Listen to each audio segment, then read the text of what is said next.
Today's chat is brought to you by the support of all our Twitch subscribers. Through the patronage you provide the Focus Fire chat team through the Twitch platform, we are able to provide you with a weekly podcast as well as the website and other aspects of Focus Fire chat. If you have any interest in becoming a subscriber of the FFC and gaining access to some exclusive features in the Discord server, please be sure to visit our Twitch account and click on the subscribe button.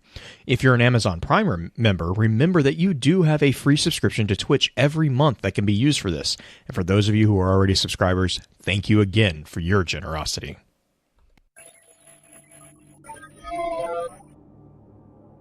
You may have heard the whispers of guardians gathering in the shadows, exploring the mysteries of this world and the worlds which surround us. We are all in search of truth. Sometimes we need to focus that search, focus that fire. And so we come together. Join us. Join the discussion. Welcome to Focused Fire Chat.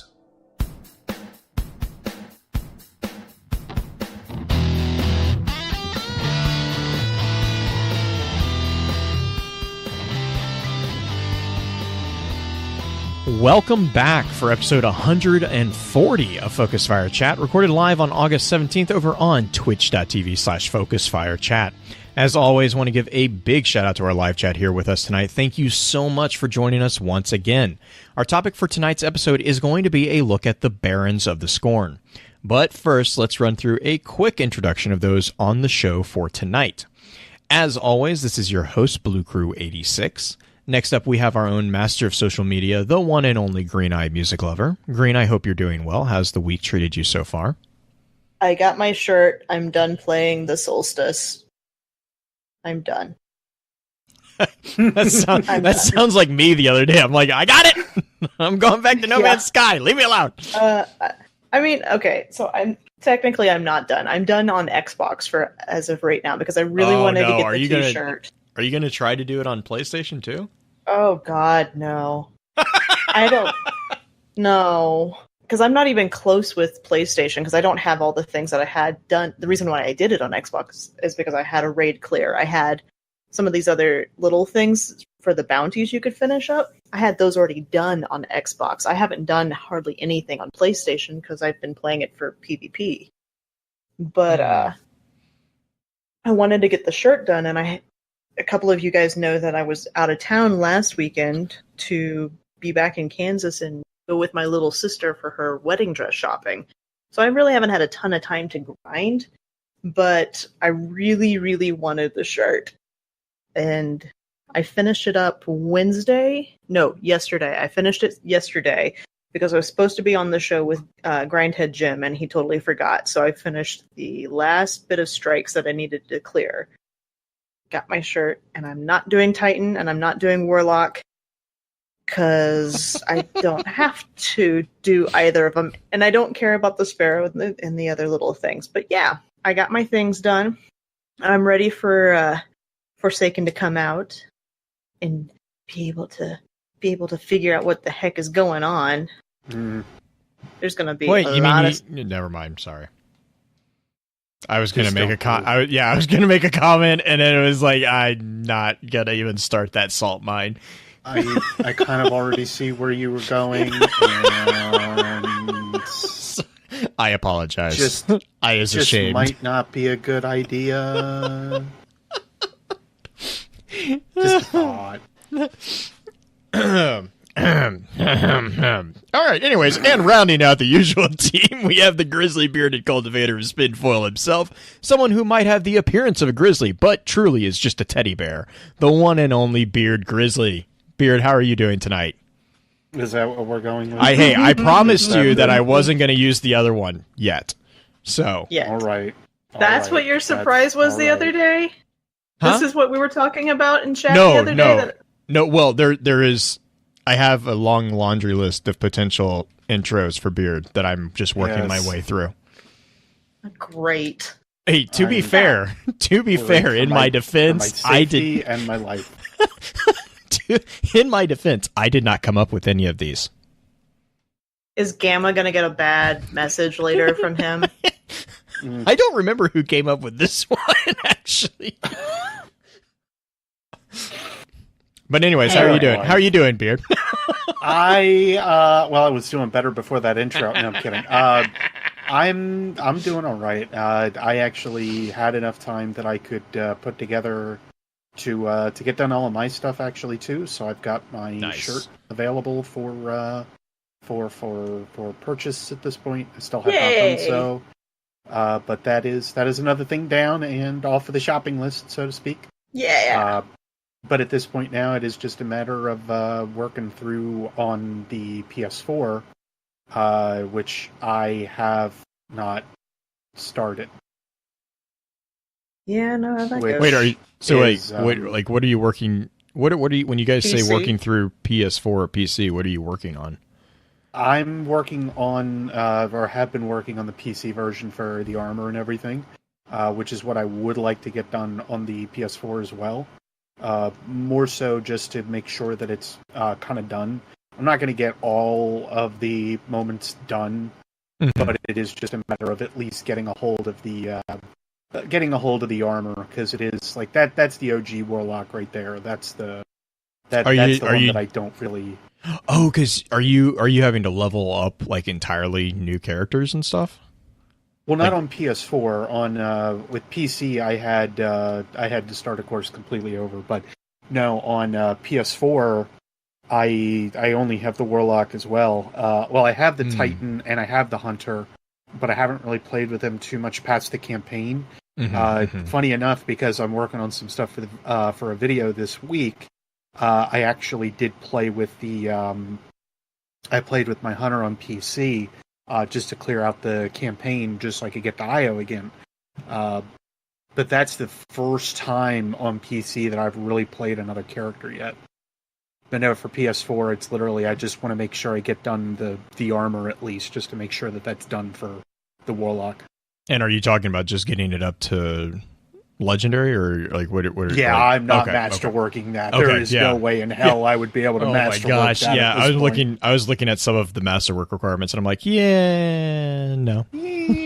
Like I got it to purple. I'm good. Like I'm like I think I have the One Piece masterworked, I think, but it was just because I inadvertently got it doing something. Or no, it was the Valor, because I already had it, so all it took was playing another Crucible match and it just popped, and I was like, all right, well, whatever. There we go, good.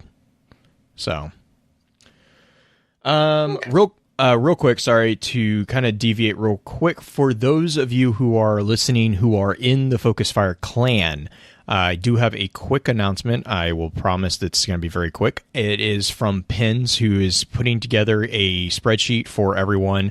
Given the upcoming changes for clan involvement in Season 4, we want to kind of start doubling down on kind of getting an idea of scheduling for everyone.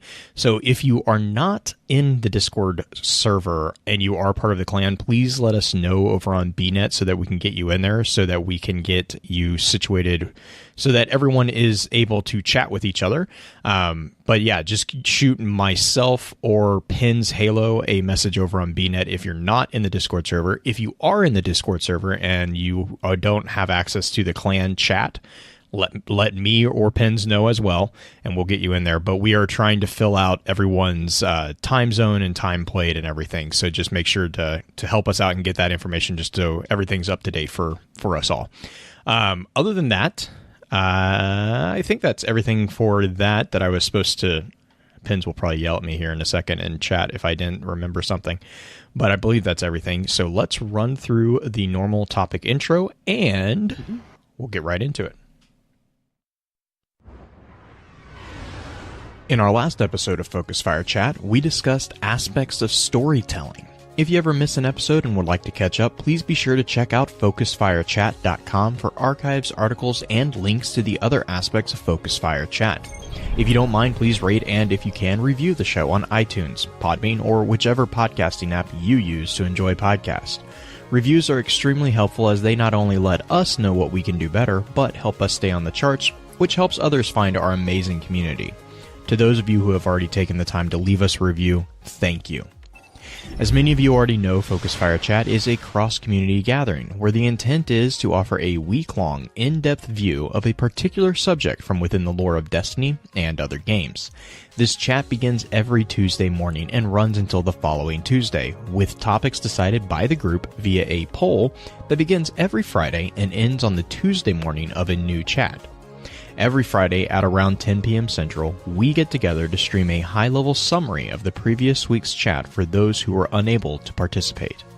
Please be sure to also give some support to the other podcasts in the Guardian Radio Network, links of which can be found on our website.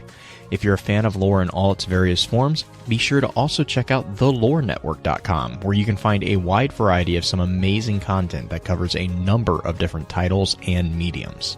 Our next chat is going to be a discussion on Cabal Hierarchy. Note that there will not be a poll this weekend, as we are going to set aside next week's discussion for a special episode commemorating the Hunter Vanguard mentor, Cade 6. With all that being said, here's Green with a high-level summary of tonight's topic. From a scholarly view, the typical barons of the Fallen acted as intermediaries and enforcers for the various houses. Though our source material is rather limited, we can begin to see an image of these pirate-like factions. This group of Fallen leaders are not the heads of their houses, but function as vital cogs in the wheel of Fallen society. Will the barons of the Scorn follow the same pattern? Who are these Fallen, who have moved beyond the typical tinkering scavengers to become entities that are in some ways near perfection in their areas of devotion? A Fanatic, Machinist, Mindbender, Con Artist, Hangman, Mad Bomber, Rifleman, and Writer. Each of these specialize in their own particular flavor of destruction. Let us dig into what we know about our newest foes in Destiny. Oh, and fair warning, this entire episode will likely contain spoilers at various points. You have been warned. Before we jump into the information and thoughts that the community had about the Barons, however, let's have a quick chat about this week's Lost Lore.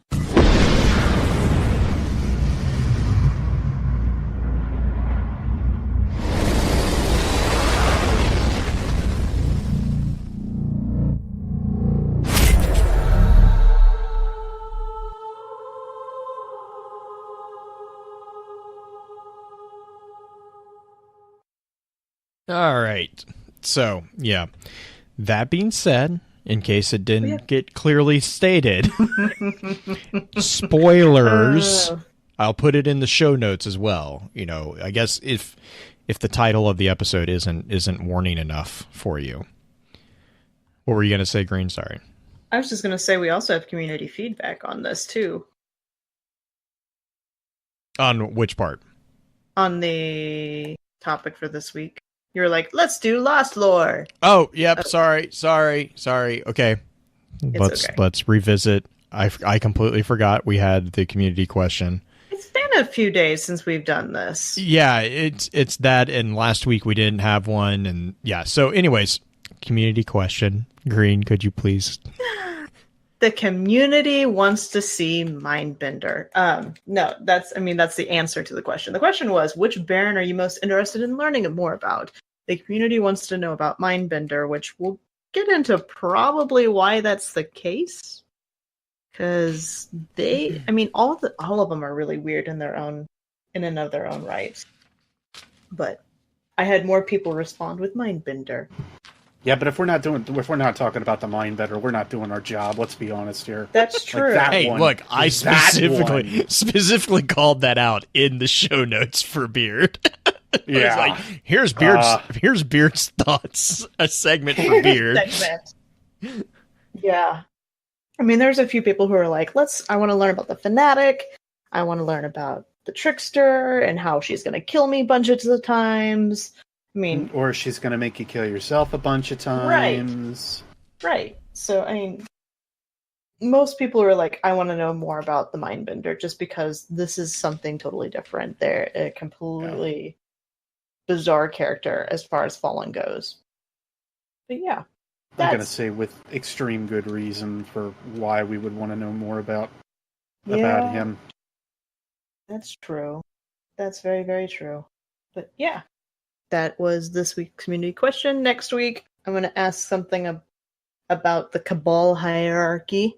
I think I'm actually going to ask what type of hierarchy would you like to see in Destiny? Because we've got like Cabal and their Romanesque style hierarchy versus like different types of military hierarchy or Egyptian hierarchy or mythology.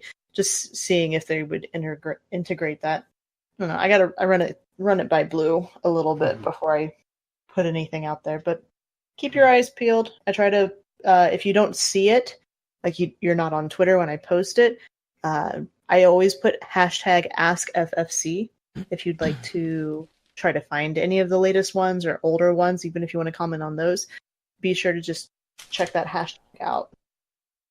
But, okay, Blue, we can go on to Lost Lore. No worries. I apologize for skipping over that. Okay, so Lost Lore. What I was going to do, actually, Green had mentioned that we probably should look at... Sorry, I dropped my notes on that. Green had mentioned that we probably wanted to talk really briefly about Barons in general within Destiny 1, which actually kind of brought me to a little bit of a side tangent also that I wanted to talk about as far as like the actual etymology of the word Baron, because there's some really cool little tie-ins there. So, real quick, Barons are high-ranking members of the Fallen who have been basically given command over one or more skiffs or even ketches in some cases. They serve directly below the rulers of the different houses, which is the Archon, the Kell, and the Prime Servitor, and due to this honored position are rewarded with some of the largest shares of ether by the Kell. This allows them to maintain their physically impressive appearance, as the increased ether grants them a physique much larger than the average Dreg. These Fallen are often found guarding important treasures or objectives or leading an assault of some significance. They are a callback to the stories of the Fallen as a proud people before they fell into the life of piracy and butchery we see them in-game. However, in Destiny 2, these figures are actually no longer visibly present, something hinted at in a report to Commander Zavala by Deputy Commander Sloan, in which the 100-Year War with Elixni, the Elixni War, is noted as, quote, finally being over, end quote. However, the Fallen, with the exception of the Scorn, which much is unknown concerning at this point, still require ether to survive.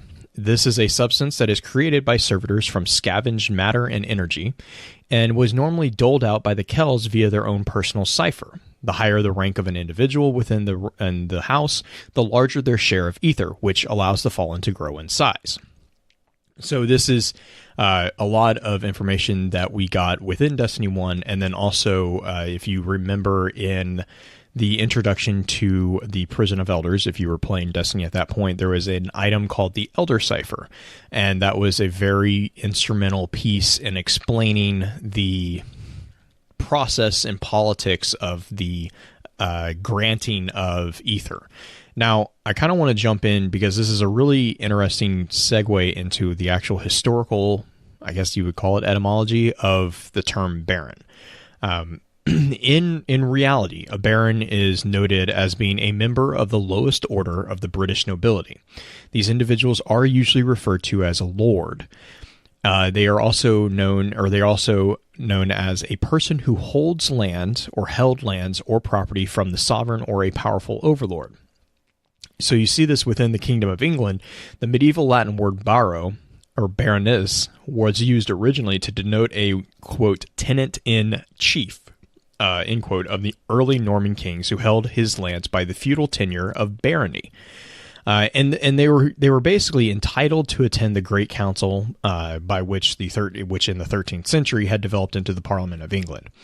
This term was actually introduced by William I to distinguish those men who had pledged their loyalty to him. Prior to this, the king's companions were known as earls or thanes, but these men, who now held their feudal barony, quote, in chief of the king, were bound to perform annual military service and were obligated to attend his council.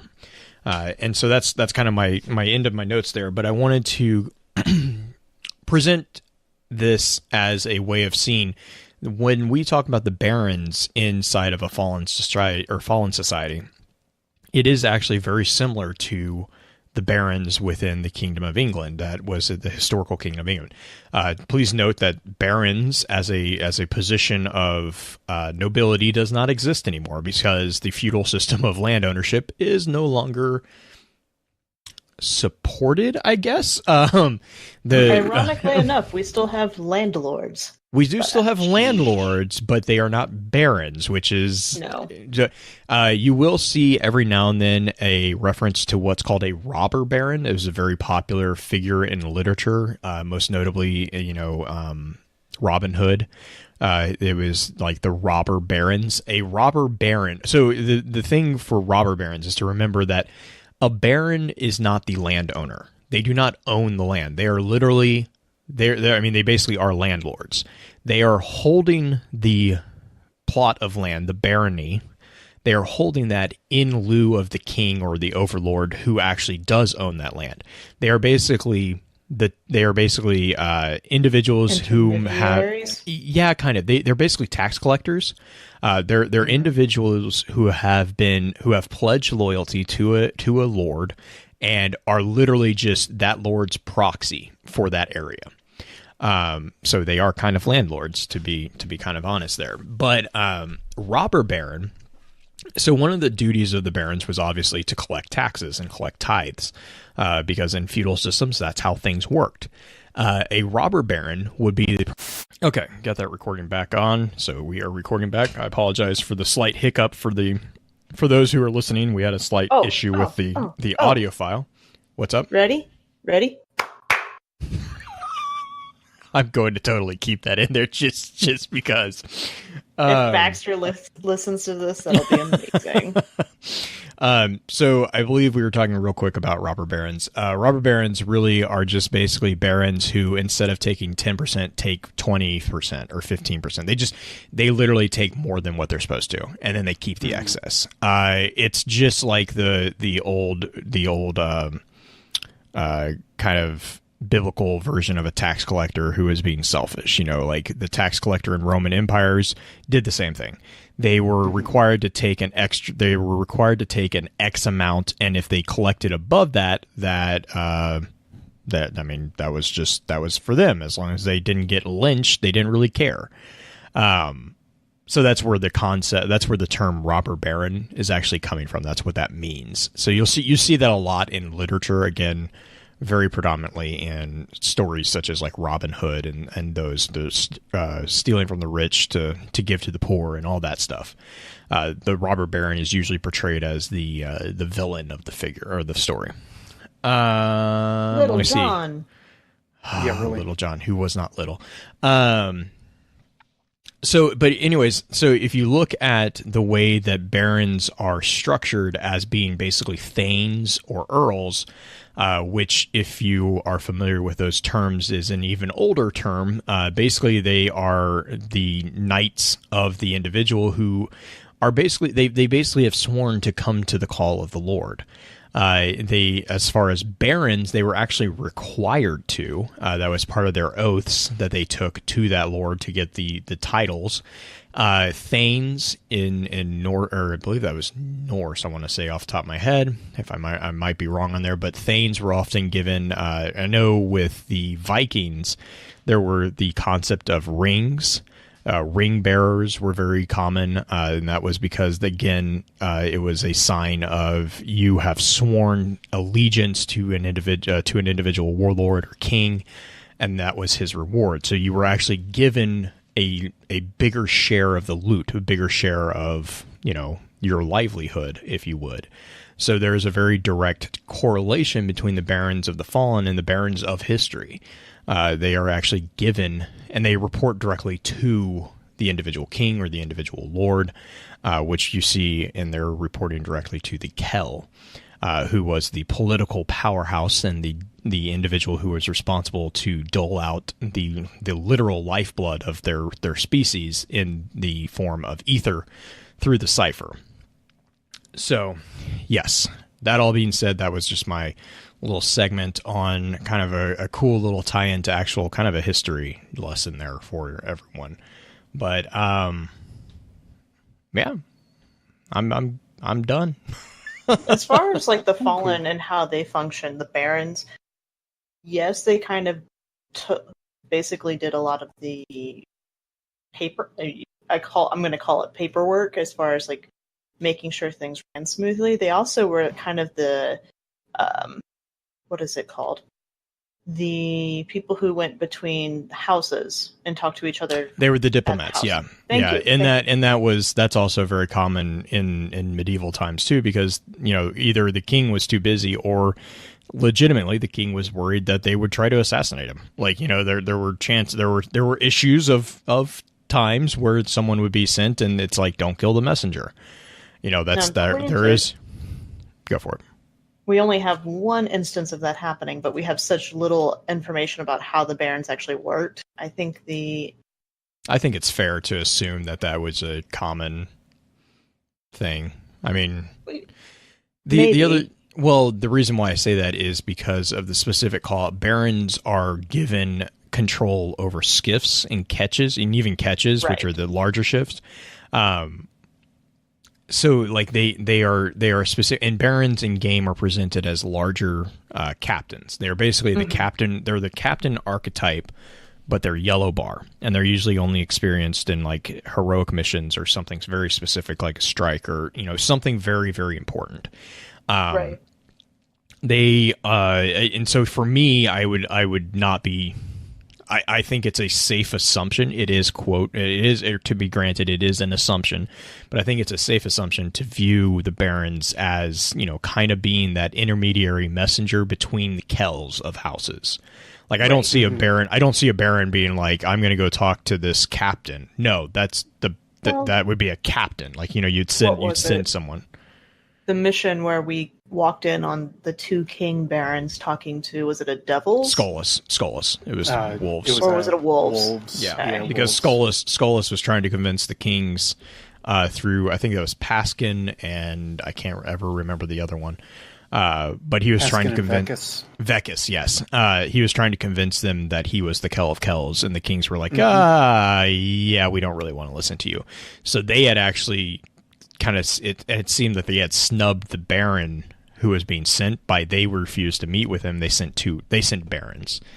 And they were like, yeah, we're not going to talk to you. We're going to we'll listen, but we're going to listen through proxy because you're not even worth our appearance. Which also, to be fair, to kind of pull it back into the Scorn, that gives actually a lot of weight to the scene within, what was it, Fallen 6, where we see Uldren actually brought into the presence of the kings, or what is assumed to be the kings, the leaders of that.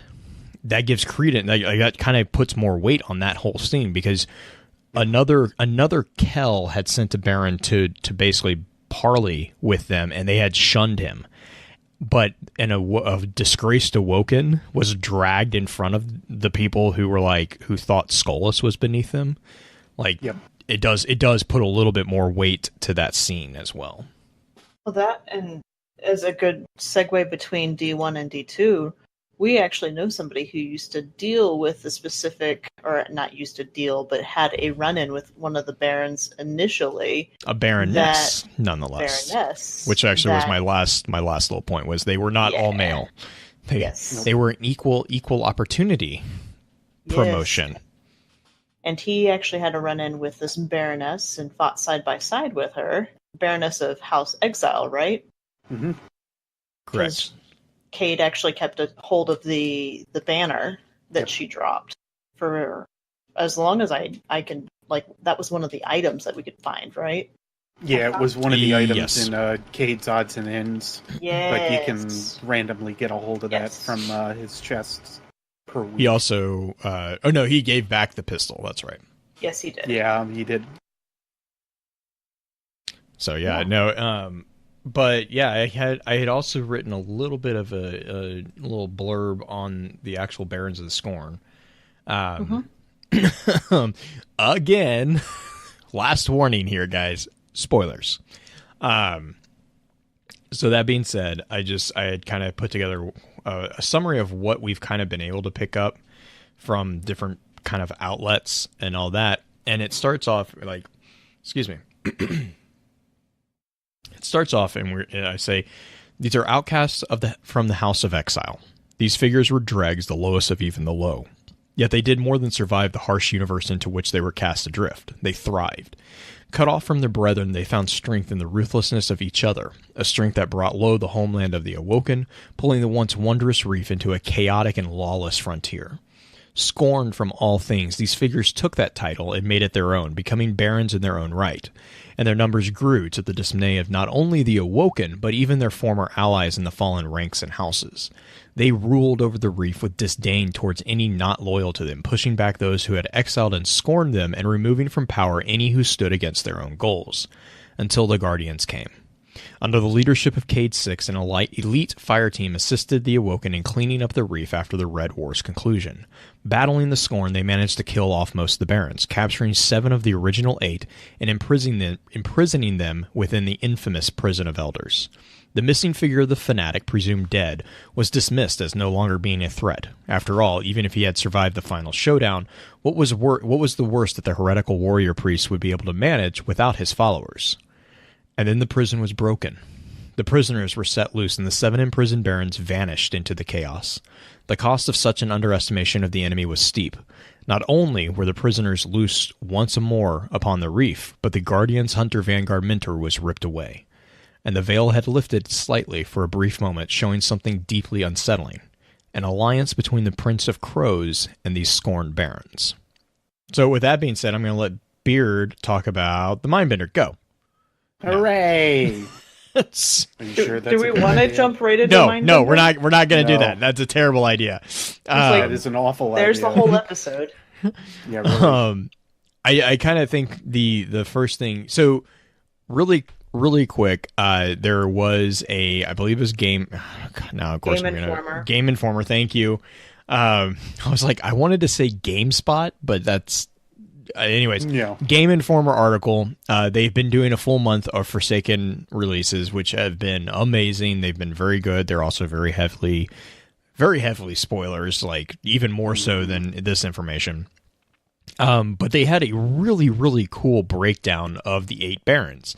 And then Bungie also, I believe, 2 or 3 days ago, tweeted out. Was it 2 days? They tweeted out little gifts and little like blurb intros to the barons as well, which I thought was really cool.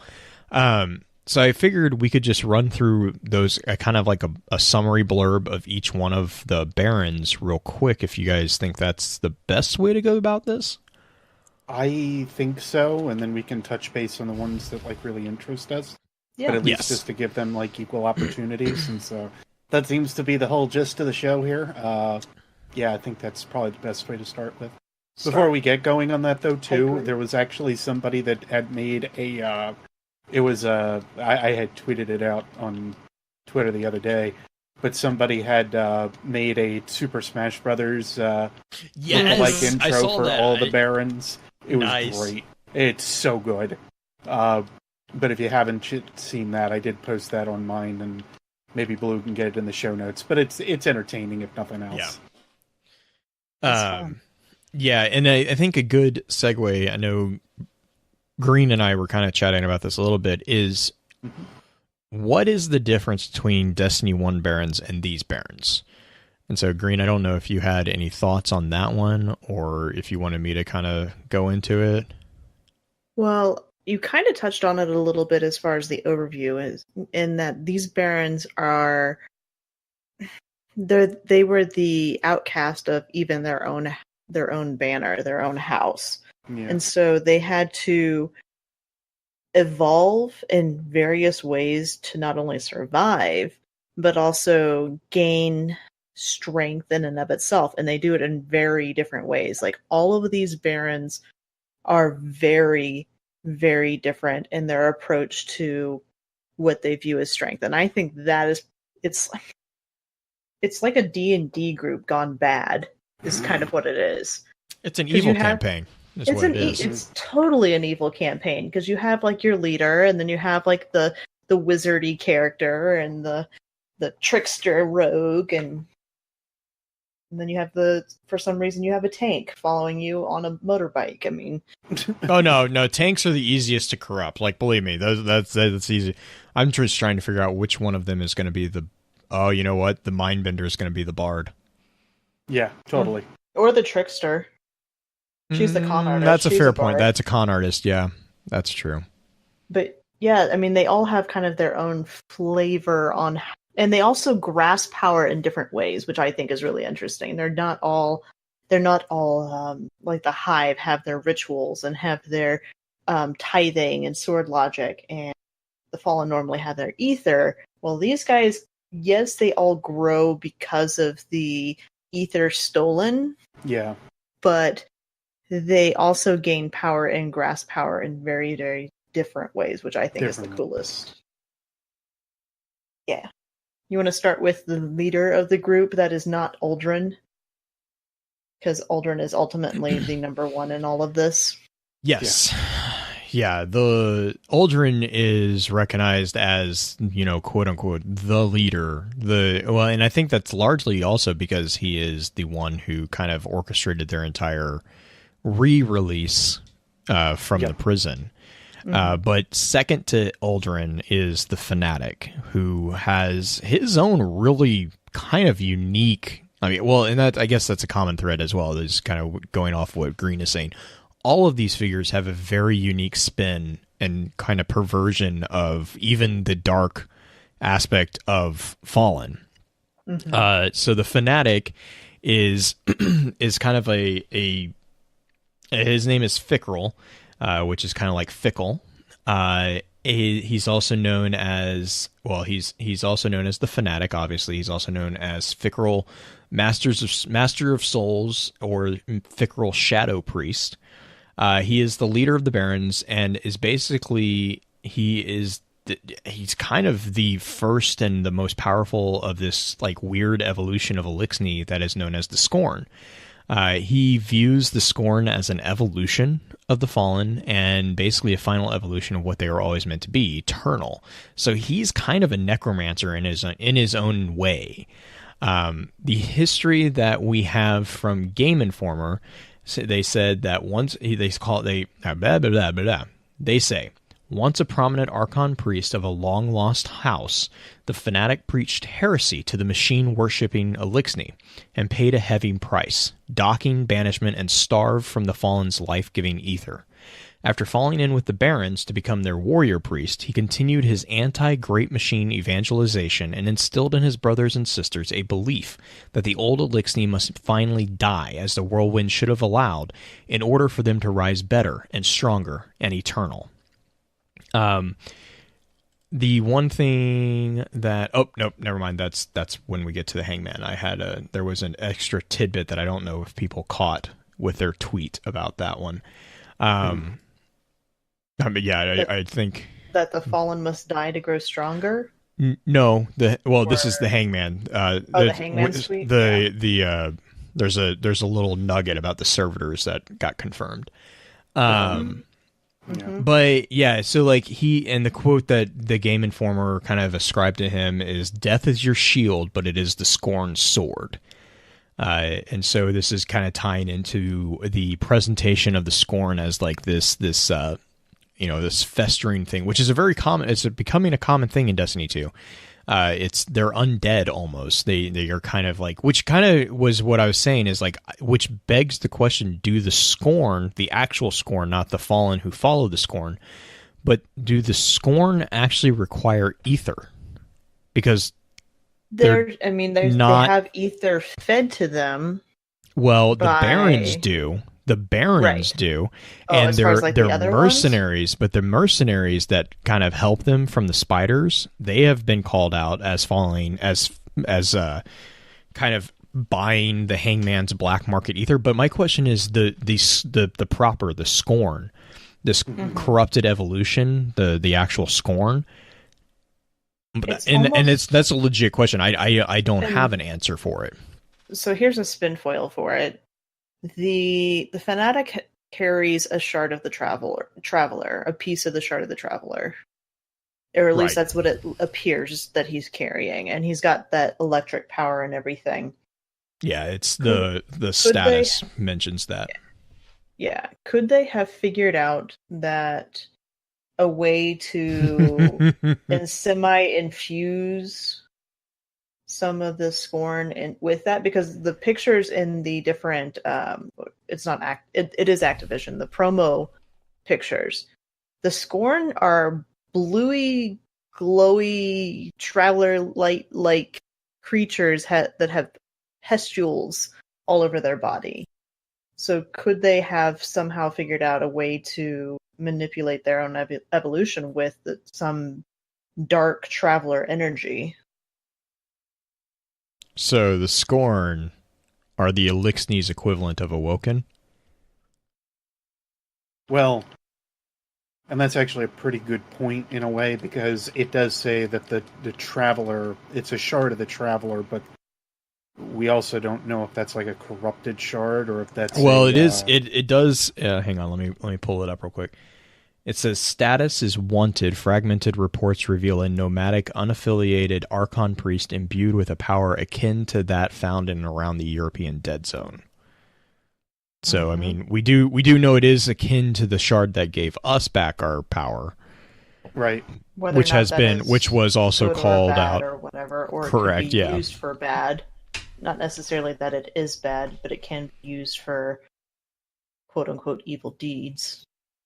Well, and I mean, I guess my argument there is like even original Risen weren't necessarily the paladins that everyone thinks they were. So even pure in some way, right? It's just power. It's not. It's up to the wielder to decide how to use it. Right. But I do know that there is the scannable in the EDZ where they mention, there's a odd confluence of dark and light within the shards that wasn't within the Traveler. So, but you said that about the blue fire and all that. I'm like, man, this is like someone jury rigged. This is the duct tape poor man version of the Awoken. Yeah.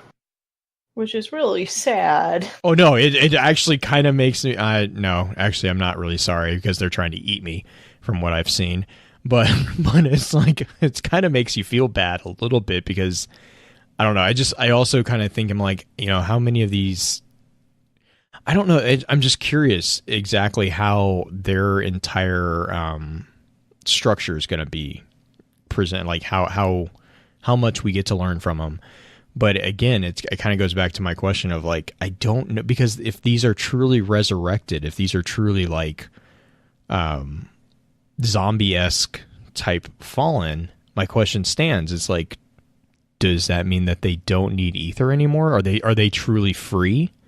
Are they beyond that? Well, because I mean, that's what he's saying. He views his Scorn as an evolution in the final manifestation, and he's anti-Great Machine. It could be a literal or a figurative. Right. That's true.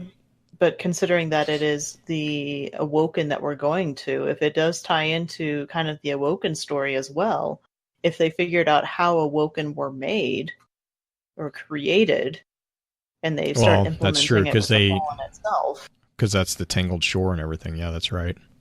Yeah. So, I mean, that is definitely a really interesting idea. But we should get back to the Barons themselves instead of right, and that's actually a good segue into the Machinist, is talking about jury rigging things.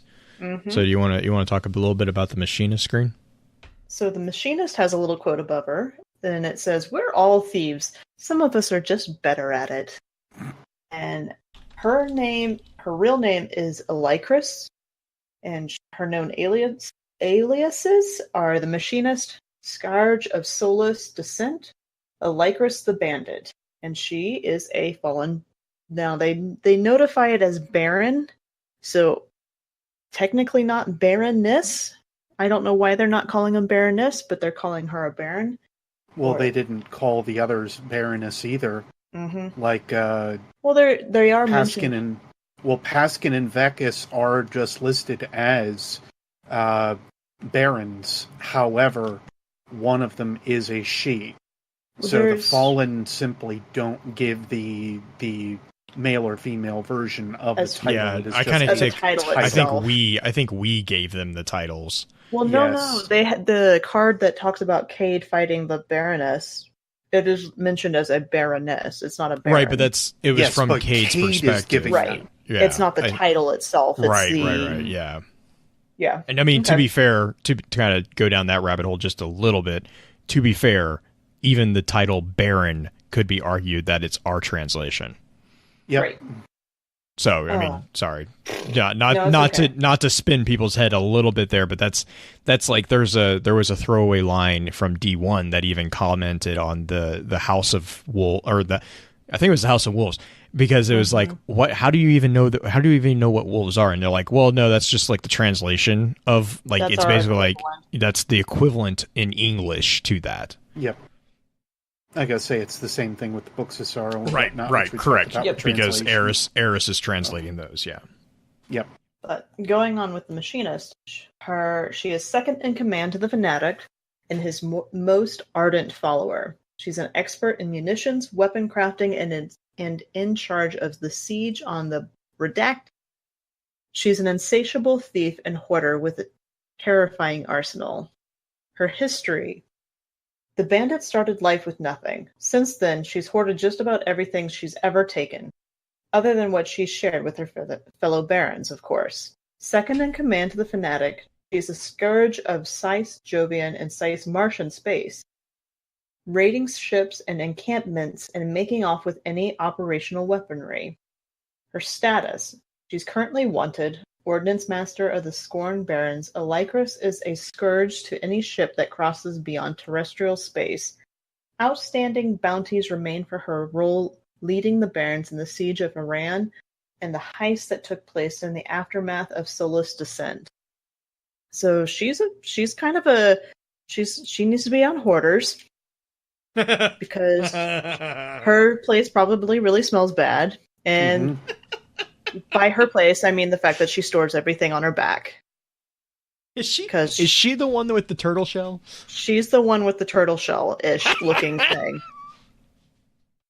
But yeah, she is kind of a mountain. She's almost as big as the Fanatic, if not bigger, if you count her shell-like apparatus. She's kind of a hunchback in the way that she appears. Well, if you're carrying everything you own, I mean, have you not seen I think it was Penny Arcade making fun of Elder Scrolls for carrying all the stuff that you kidnap? The 80 pounds or whatever you can technically get. Well, because with mods you can turn that off. So, yeah, that's all now that's all I can picture. It's her with the giant canvas bag. God, no, she's got quite the collection going on. Yeah. I would be afraid to see what she's got hidden in different places if she's carrying that much stuff on her. But no. She's definitely a weapon. She's I guess you can say the epitome of a fallen, because they're constantly trying to reuse and modify things that they've stolen from other people. Oh, yeah. So she's definitely got that pirate-esque type thing. Hey, Beard, guess who's next? I saw. Yeah. I want you to quote him, though. Want me to quote him? Do you have the thing? the unintelligible hum. Oh, yeah, I know. I mean, to be fair, just imagine that you're talking to Justin, and you're frustrated, and that kind of, that frustrated groan. No. It's just like... Yep, that one. There he goes. He's got it on command now. And gravelly, even, too. I'm good at this. I'm good at this. Justin has given me plenty. Justin has given me plenty of training to be a total jerk. No, wait, that's just me normally. Never mind. So let's talk about Anyway. Hyrax. Hyrax. Yes, the Mindbender.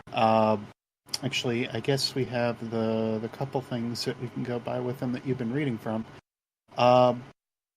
A runty drake known as Hyrax fell into the moon's hellmouth, and his time in the Hive's domain changed him.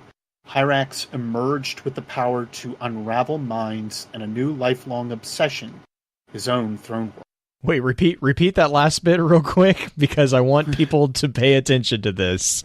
Mm-hmm. What was that last thing that he showed up for, or he showed up with? I don't really want to say it again because it's spooky as heck. Hyrax emerged with the power to unravel minds and a new lifelong obsession, his own throne world. There's so much there's so much to unpack with this guy. So much. Like, it's not even like small details or anything, it's big stuff. And the implications that are kind of like hiding behind him are insane. The absolute fact that we have another, which in some regards is okay, because I kind of understand the idea of like another species being able to have their own throne world or utilize it, but the fact that he's able to do it without a worm is kind of impressive. The fact that it's definitely not like his own thing, or that the throne worlds in general are not just the things of the hive are immense. Mm-hmm. The fact that maybe Toland was right in terms of aspects of how said ideas would work out. Wait, can you say that one again? How Toland was right about something. Okay. Actually, a lot of things.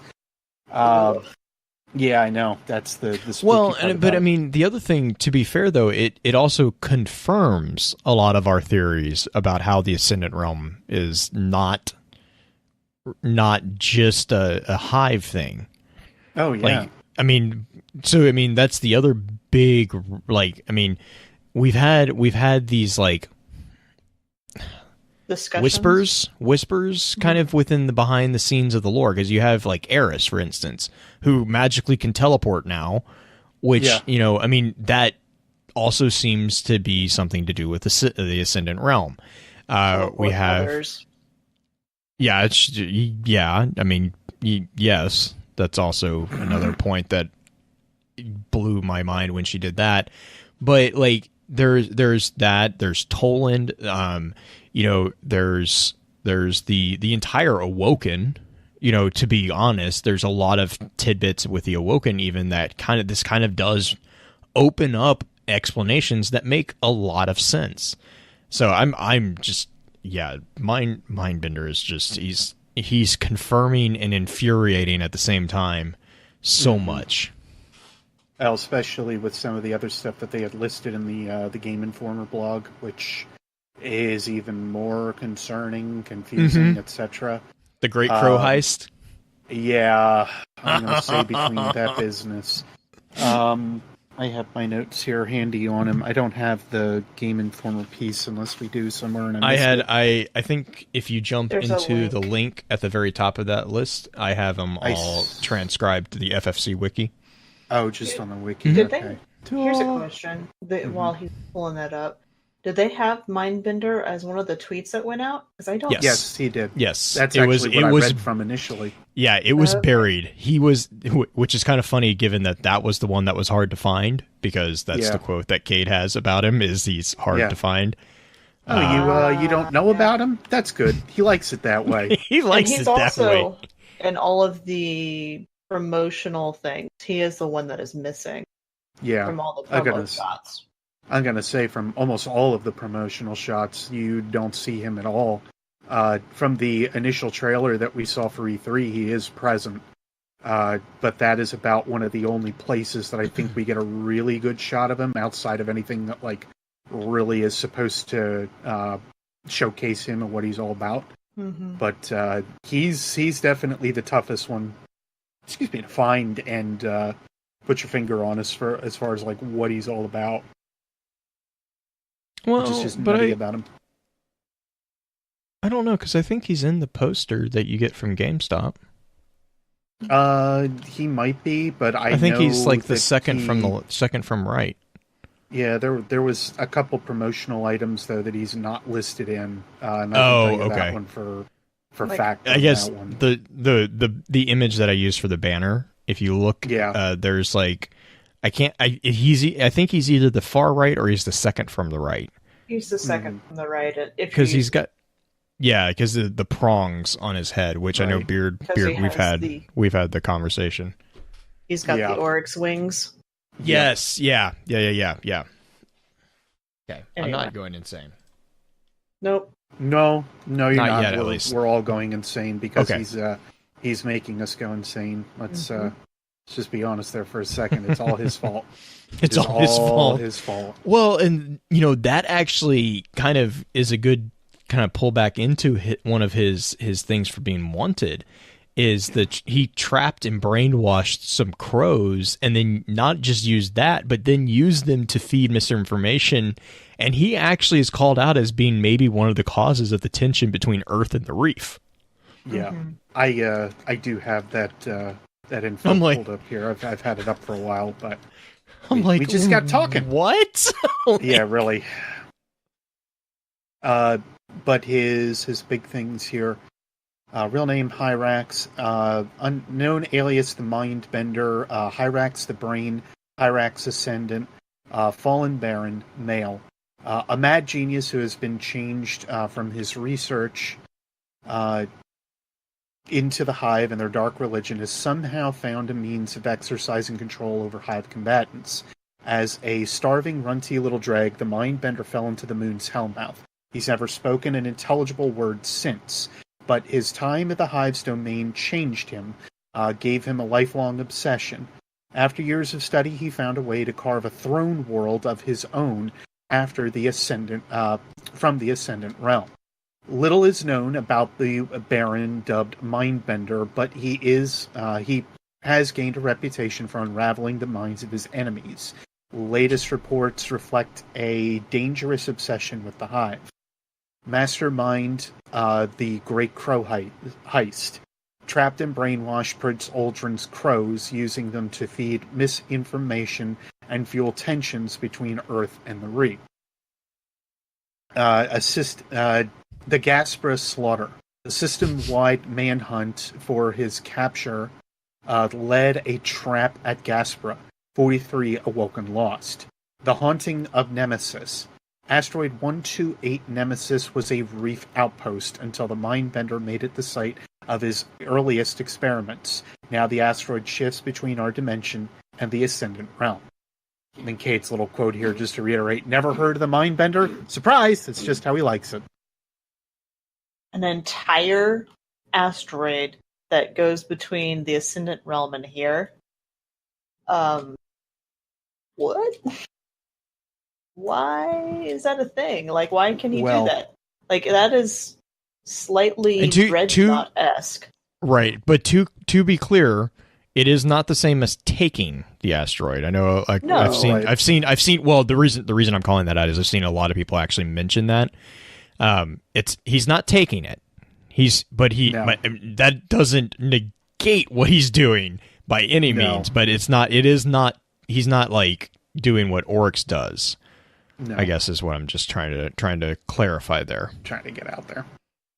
To be clear on another element as well on what the asteroid itself is, 128 Nemesis is a large 188-kilometer main belt asteroid of carbonaceous composition. It rotates rather slowly, taking about 1.5 Earth days, 39 hours, to complete one revolution. Nemesis is the largest member of the Nemesian asteroid family, bearing its name. It was discovered in 1872, named after Nemesis, the goddess of retribution in Greek mythology. So those are just a couple of things for you there. It's by no means a small chunk of rock. 188 kilometers is definitely not tiny, but just to give you an idea of what the asteroid or what goes into said asteroid, there you go. Mindbender's going to be a weird one. He could potentially be the strongest of them all. He could potentially be one of the weakest of them all, just because he master the whole thing. Yeah, I'm gonna say all of a sudden we find out that he's really been the one that's controlling the entire ordeal, just because of like what he's doing to. Well, yeah, I'm not possibly even like what he might be doing to Aldrin or otherwise. I was just about to say entirely because given the potential for his jacking with minds, it could be found out that Aldrin's not necessarily the terrible person everyone's making him out to be. He could be just the victim in all of this. Right. Poor Aldrin. I gotta say, suddenly it's found out that Aldrin's been like, just he's being puppet. Into needing to do it all. He's just basically a puppet. Yep. Which would be super ironic considering his role in the Queen's plans. Yeah, definitely. Well, but but that's also, I think, where it would be like, again, this guy is super powerful. It's like Aldrin. I don't know. He is the spy master. Yep. Right. I think that it's entirely. I don't know. I see that as a very plausible twist. Mm-hmm. Mm-hmm. I agree. You want to talk about twist? Do you want to go to the Trickster? Yeah, You want to talk about the Trickster, Green? Sure. She's a little. Is it a she? Yeah, it is a she. Yeah. I had to double check on that. It's like she's the fast talker. She's kind of an ornery little gal. Araxes. Araxes the Wit, the Butcher of Bamberga, Slayer of the Psychic Hordes, Terminus of the Grey Legion. Race, she's a fallen baron, female. A silver-tongued manipulator and con artist with high opinions of herself. The Trickster has a penchant for deadly sleight of hand and prefers to work behind the scenes when it comes to the Baron's operations. She does all she can to stay out of sight. It is known for duping others into doing her dirty work. History. When the barons must negotiate or trade, which is almost never, they send the Trickster. She is their bard, their spokesman, their envoy, and their first strike. The world of the Trickster is one of a constantly moving chessboard to protect the reality that she is in fact a coward with little to no skill in battle. While others hone their abilities to fight, Araxes honed her mind. Status. She is wanted. There's a reason we know as much as we do about the Baron. Araxes, the Butcher of Bamberga, a.k.a. the Slayer of the Psychic Hordes, a.k.a. Terminus of the Grey Legions, though no record of these crimes have ever been reported. She was using cloaking tech to keep herself from being seen and leaves deadly surprises where her victims least expect them. She is noted as part of the Amethyst heist/massacre. To raid the Queen's mines, the Trickster orchestrated a clever ploy that pitted 12 teams of bounty hunters against one another. 12. Not just 2, not 4. I'm sorry. 12. I absolutely love that little tidbit. Against one another to create a subterfuge while she cleared out the mine for herself. This is my favorite part. Please note, all known aliases appear to be monikers that she has given herself. Phony legends to precede her wherever she goes, and as there is no record of these instances having occurred. This is why I said no, she didn't. I think it's hilarious. She is the biggest boaster of them all, but she is she's the bard. She is. I'm completely convinced now, Grade, that you were right. She's totally the bard. And Cade says, whatever you do, don't trust anything she touches. I promise you, it'll bite. Which, by the way, do you think Cade has had interactions with these barons before? Yes, I do, because it's specifically called out that he was one of the prominent figures that was responsible for them being put in the prison. Yep. So he actually has dealt, and to a degree has actually won in combat over these figures. Yep. So which kind of points to he might have played them off each other. Cade in and of him. Yeah, Cade is also not a stranger he's not a coward, to being though. He's not a coward, but what I was going to say, he's no stranger to being wily. He's a hunter. So Black Flag mentioned in chat that so she's Shakespeare. I would actually akin her more to Chaucer than Shakespeare. Mm-hmm. I can see that. That's fair. Yeah, I would say that. Yeah. Now we get to the crazy guttural groans. Oh my gosh, this one's creepy. And they did such a good job with because this is the Hangman, Virexis Vaughn, which it bugs me that he's the only one with a last name. He's also the an only one. alignment. Yeah, I was just going to say he's also the only one with a like specifically called out alignment. But so this is the Hangman, and the reason why it's kind of like he's just an interesting individual. Right. So he is Rexus Vaughn, known aliases the Hangman, Rexus the Scaith, and the Godslayer, which we'll get into just here in a second. He is a male fallen baron. His alignment is enemy of the light. He is so they describe him as a silent sadist known for his penchant for docking and tearing ether generators from the cores of servitors with his bare hands.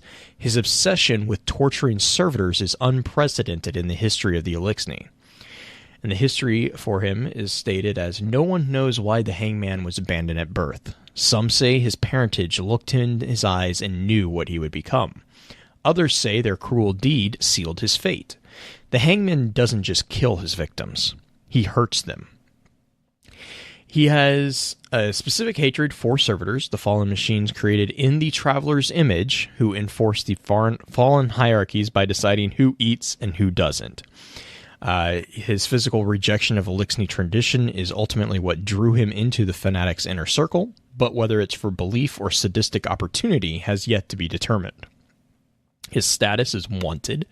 Reports paint this baron as a depraved executioner. Locally known as the Hangman, he stalks fallen servitors and siphons their ether to keep his fellow barons overfed and frenzied.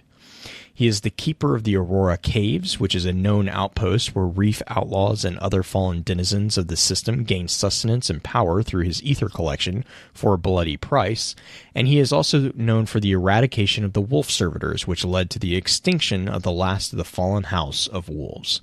And Cade notes that he likes it too much. He's chaotic evil. Mm-hmm. Oh God, yes.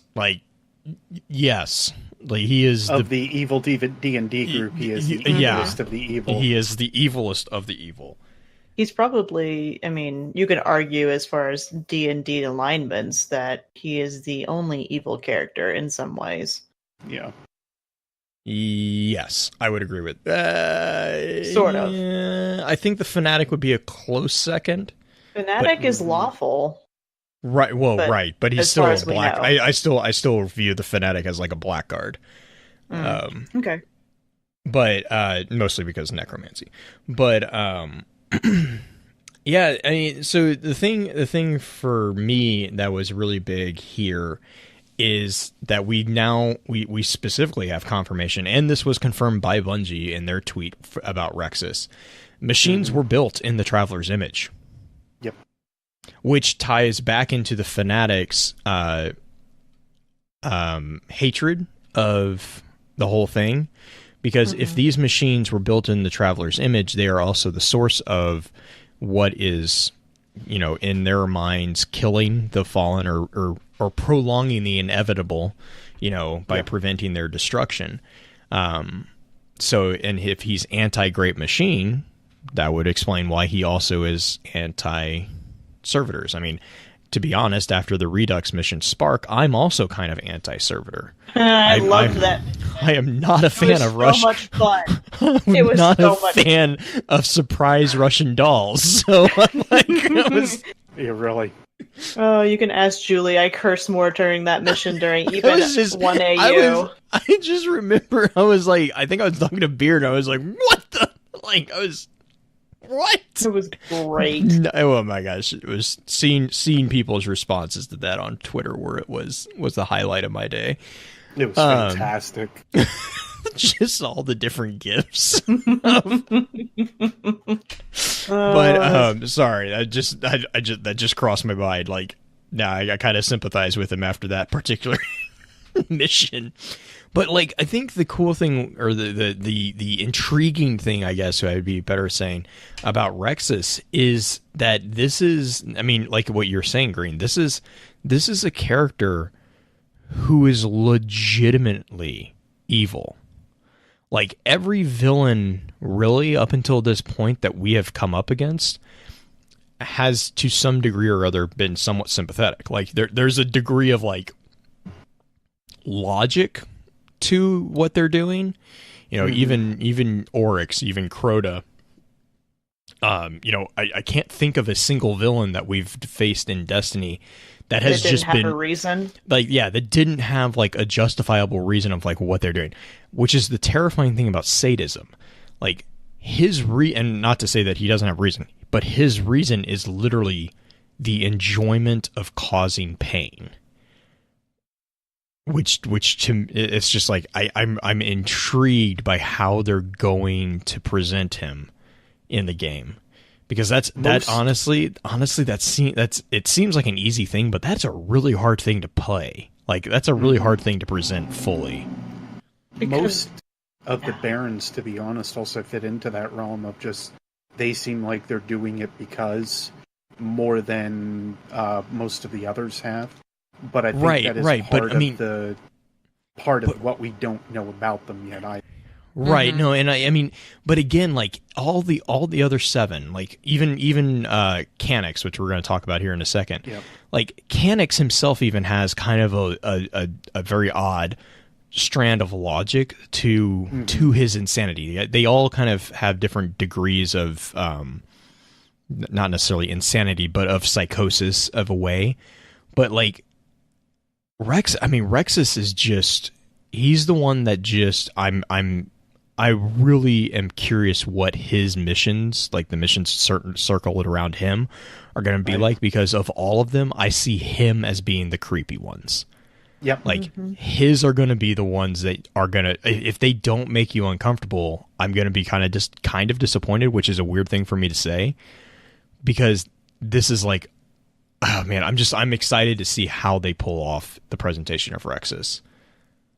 More so than even the Mindbender. The Mindbender I just want to know more about, but Rexus I think is the opportunity, because he's the one also with the I just blanked. It's not a glaive.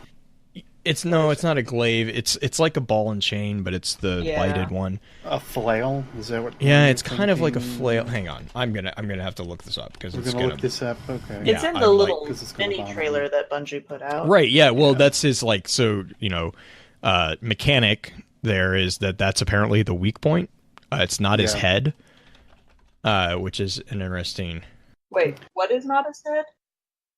His head is not the weak point, actually. It's the mace is. Oh, really? I guess it's called the Flame Cauldron, is what it's called. But it's a chain. It's a chain. God, I'm so mad that I'm not able to remember what this actually is based off of. But it's basically a chained weapon. But that's actually the weak point for the Ravagers, which are the, I think, the troops that are seen with the Hangman.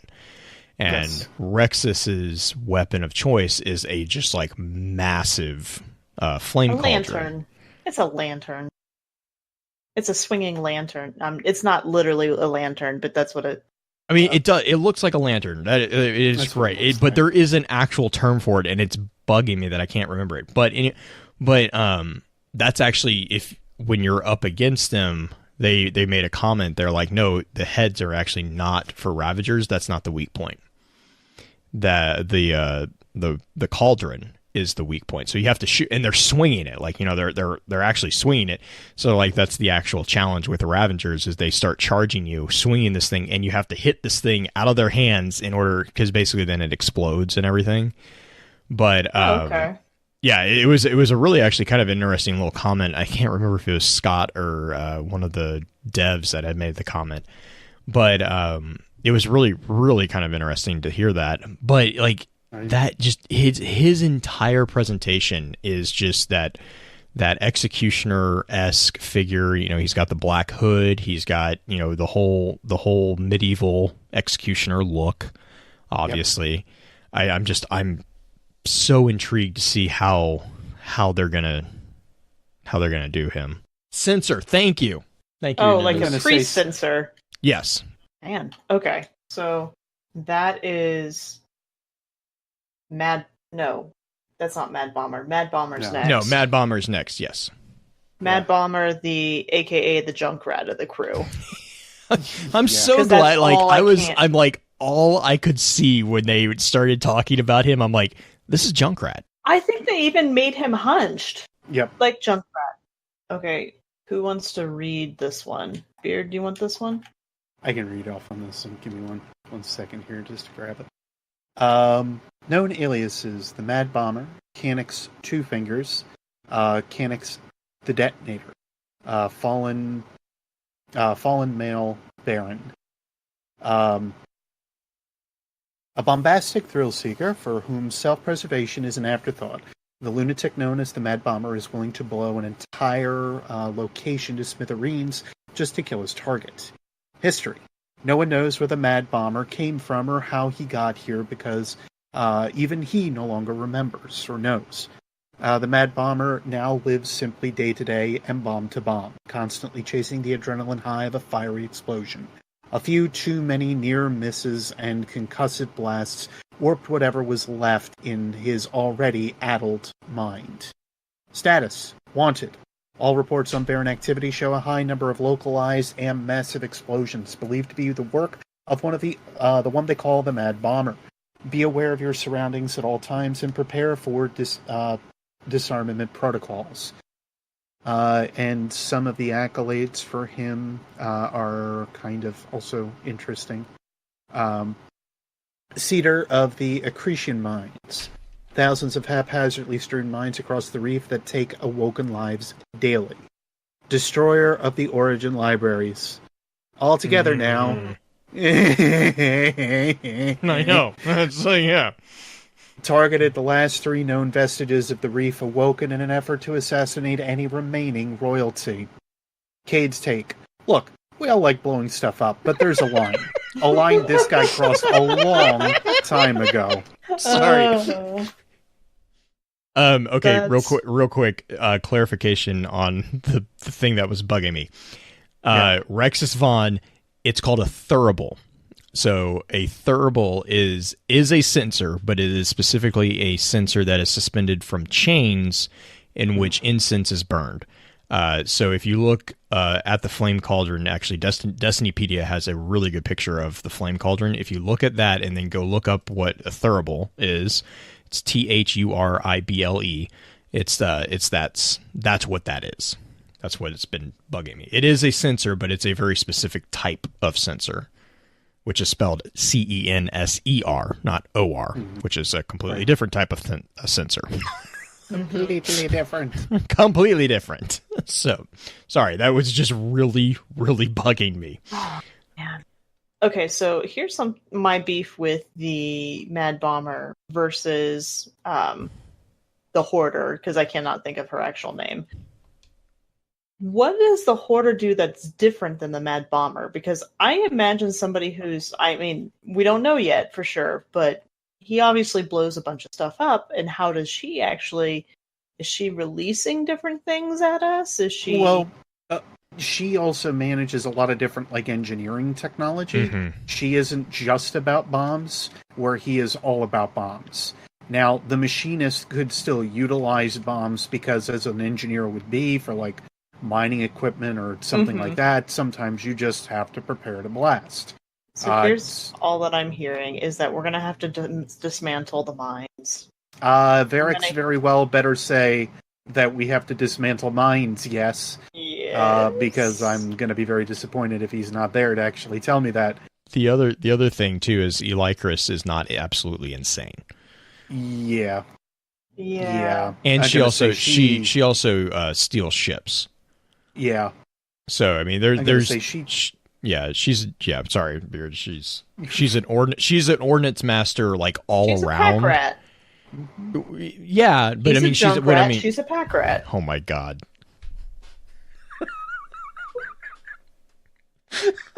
That's kind of fair. Actually. I mean, it's not wrong. It's not wrong. I have a hard time arguing this idea. I want to. I really want to argue this idea, but I can't. I can't. You're welcome. That's what chat. Elychris likes a bunch of things. Boom Boom Junkrat Man really likes bombs. Boom Boom Junkrat Man. Uh-huh. I'll take it. That's acceptable. The other thing that really bugs me about, so ignore it, like, other than the whole, like, the origin library, which, I'm sorry, he destroyed 3 libraries to try to assassinate just, like, a few people. This guy, like, and I kind of called this out in my little notes here, is, like, he is absolutely insane, and he is completely and utterly not aware of collateral damage. He does not care. Also, He does not care at all. Like, whoa. Like, he's really overcompensating. He would have the biggest pickup truck out of anybody in town. Well, that is certainly one way to put it. I don't You technically... know what I'm talking I do, but I'm like, Look, I don't... Are we really going to get it? Are we going to get into a tangent about Elixir biology right now? Like, No. Like, literal pickup truck. What are you guys thinking about? Jesus. I'm in the Midwest. And look, I'm along with you on this one, Green. Have like the lift kits on their pickup trucks. I'm along with you on this one, Green. I live in Hicksville, Pennsylvania. Like, I completely understand this concept. Blue's got a dirty mind. Yeah, I think he does. I think he's the worst of us tonight. Freaking good grief. Which feels weird, but I'll take it. But the other thing I was going to say is the accretion mines is actually really what bugs me with him, is because, like, the origin libraries, all joking aside, the origin libraries, that's a really it's both sad, and it also shows his complete disregard for collateral damage. But what shows it completely even more is this guy has just and it's specifically stated, he's haphazardly strewn mines. I mean, this is like third world country where there are minefields where, kids are getting, killed. Like that's what this is. Like these are mines that he has just thrown willy-nilly. He probably doesn't even know where they are. And it's just, I mean, that beyond anything is what pegs me really kind of like, and I think that's where Cade's quote about it is kind of coming at. It's like, these are things that are killing people that for no reason. Like there's a point at which, okay, we blow stuff up, and there's a reason we like Green, or like Beard was saying, like as a siege tactic, you would bomb something. Like there's a purpose for that. Like there's a point to that. Even if there's collateral damage, there's at least some type of logic to it. But to think of like thousands of just mines just floating out, I mean, it's just, that to me is one of the things that's like that to me solidifies that this guy is absolutely loco. Also, could you give like a 30-second explanation of what the origin libraries are, just in case they don't know? Like, if somebody's listening to this that there's didn't really play D1. That we cry. There is a big reason that we cry. There's a big reason that I still cry myself to sleep every night. The long story short is that the origin libraries are what the Teshiuns and the Awoken effectively have culminated as their like entire collective of knowledge. Think about like the World's Grave, for instance, with the Hive. It's kind of similar to that, but it is basically what they found out. It is also mostly tied back towards like a lot of even our Golden Age knowledge as well. It would have been an excellent resource for us to go back through Golden Age stuff and start to like really pick through it. Because unfortunately, I would say that Failsafe would be great for that, but she really isn't, because she's already crazy as it is. But that's one of the biggest issues with the origin libraries going poof. Is simply the fact that with them being gone, we just lost great resource in terms of like how we could fight certain elements. Uldren actually calls up a thought to this in his in the Aftermath card, where he focuses and talks about it a little bit and says, well, the origin libraries, the Teshiun should have known like what was going to happen with the battle with Oryx, simply because of the amount of data that they had that was stowed in that in the libraries. It was vast. It was big. Also, so it's The origin libraries are exactly what they kind of sound like. They had the secret of the origin of the hive, or not the hive, the origin of the Awoken. Of the Awoken in them, yep. They are the equivalent of the Library of Alexandria.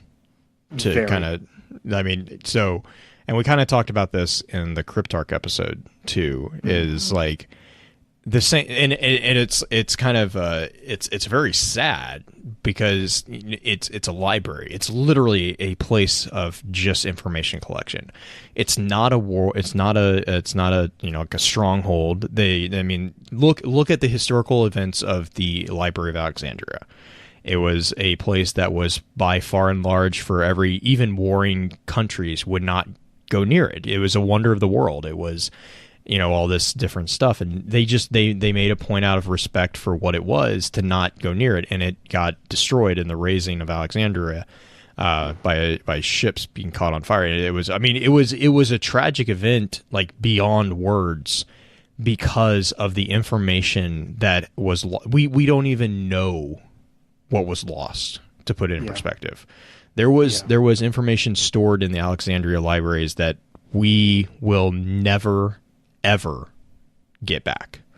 And so the origin libraries as kind of an equivalent to that, the Aftermath is actually where he kind of like goes on a bit of a rant.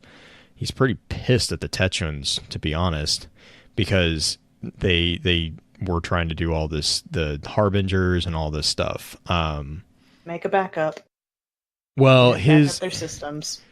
Well, and his thing was they should have known. Like the fact that they didn't know was like, he's like, what was that?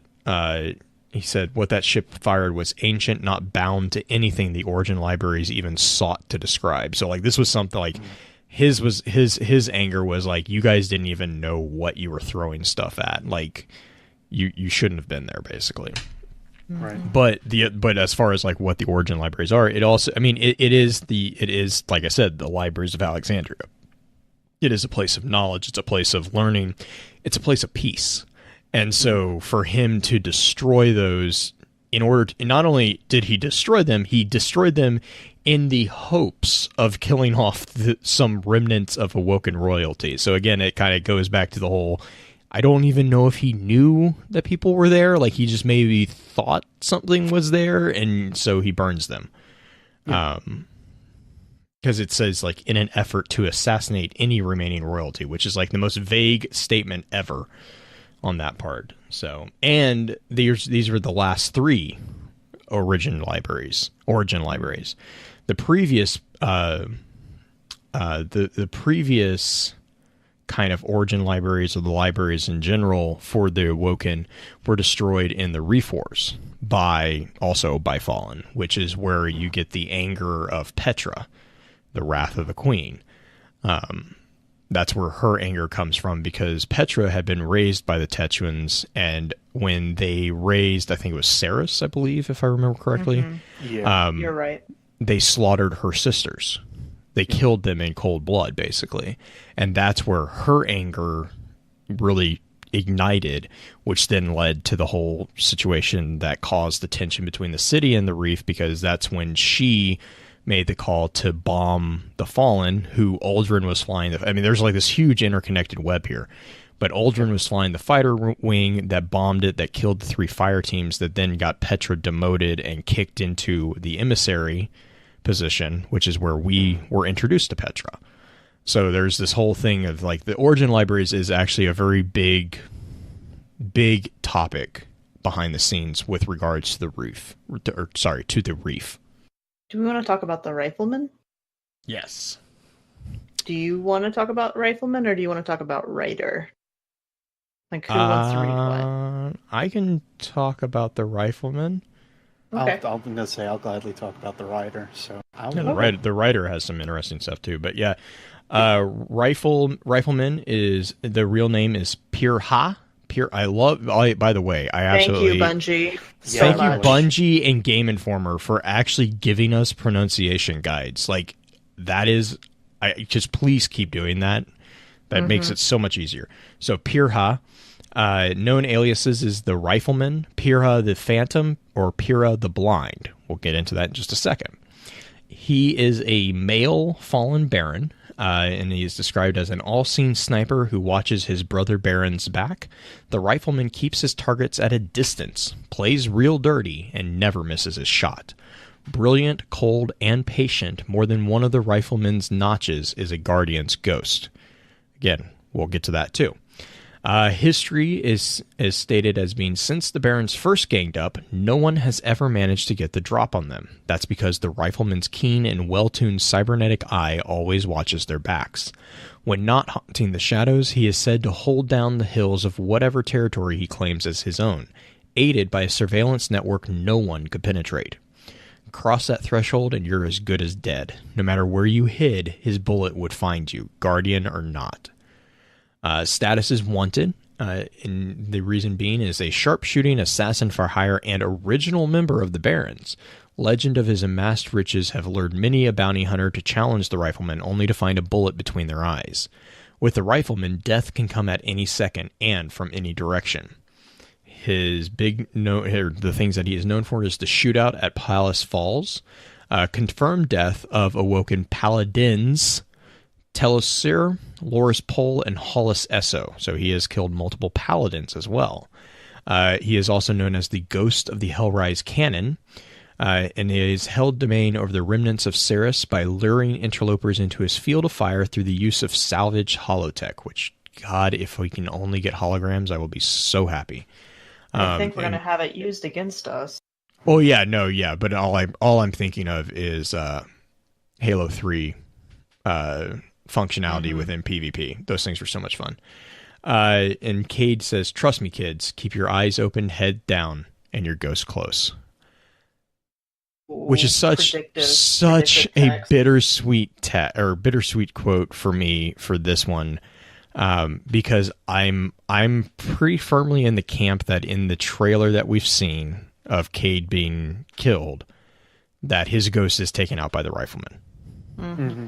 Like we're not certain on that. It's just an assumption, but like there are multiple comments.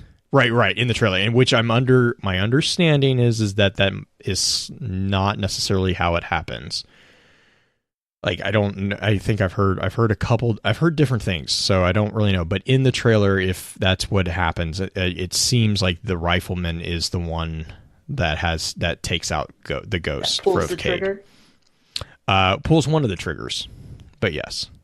Rifleman also has the most westerny styled background. Like everything else.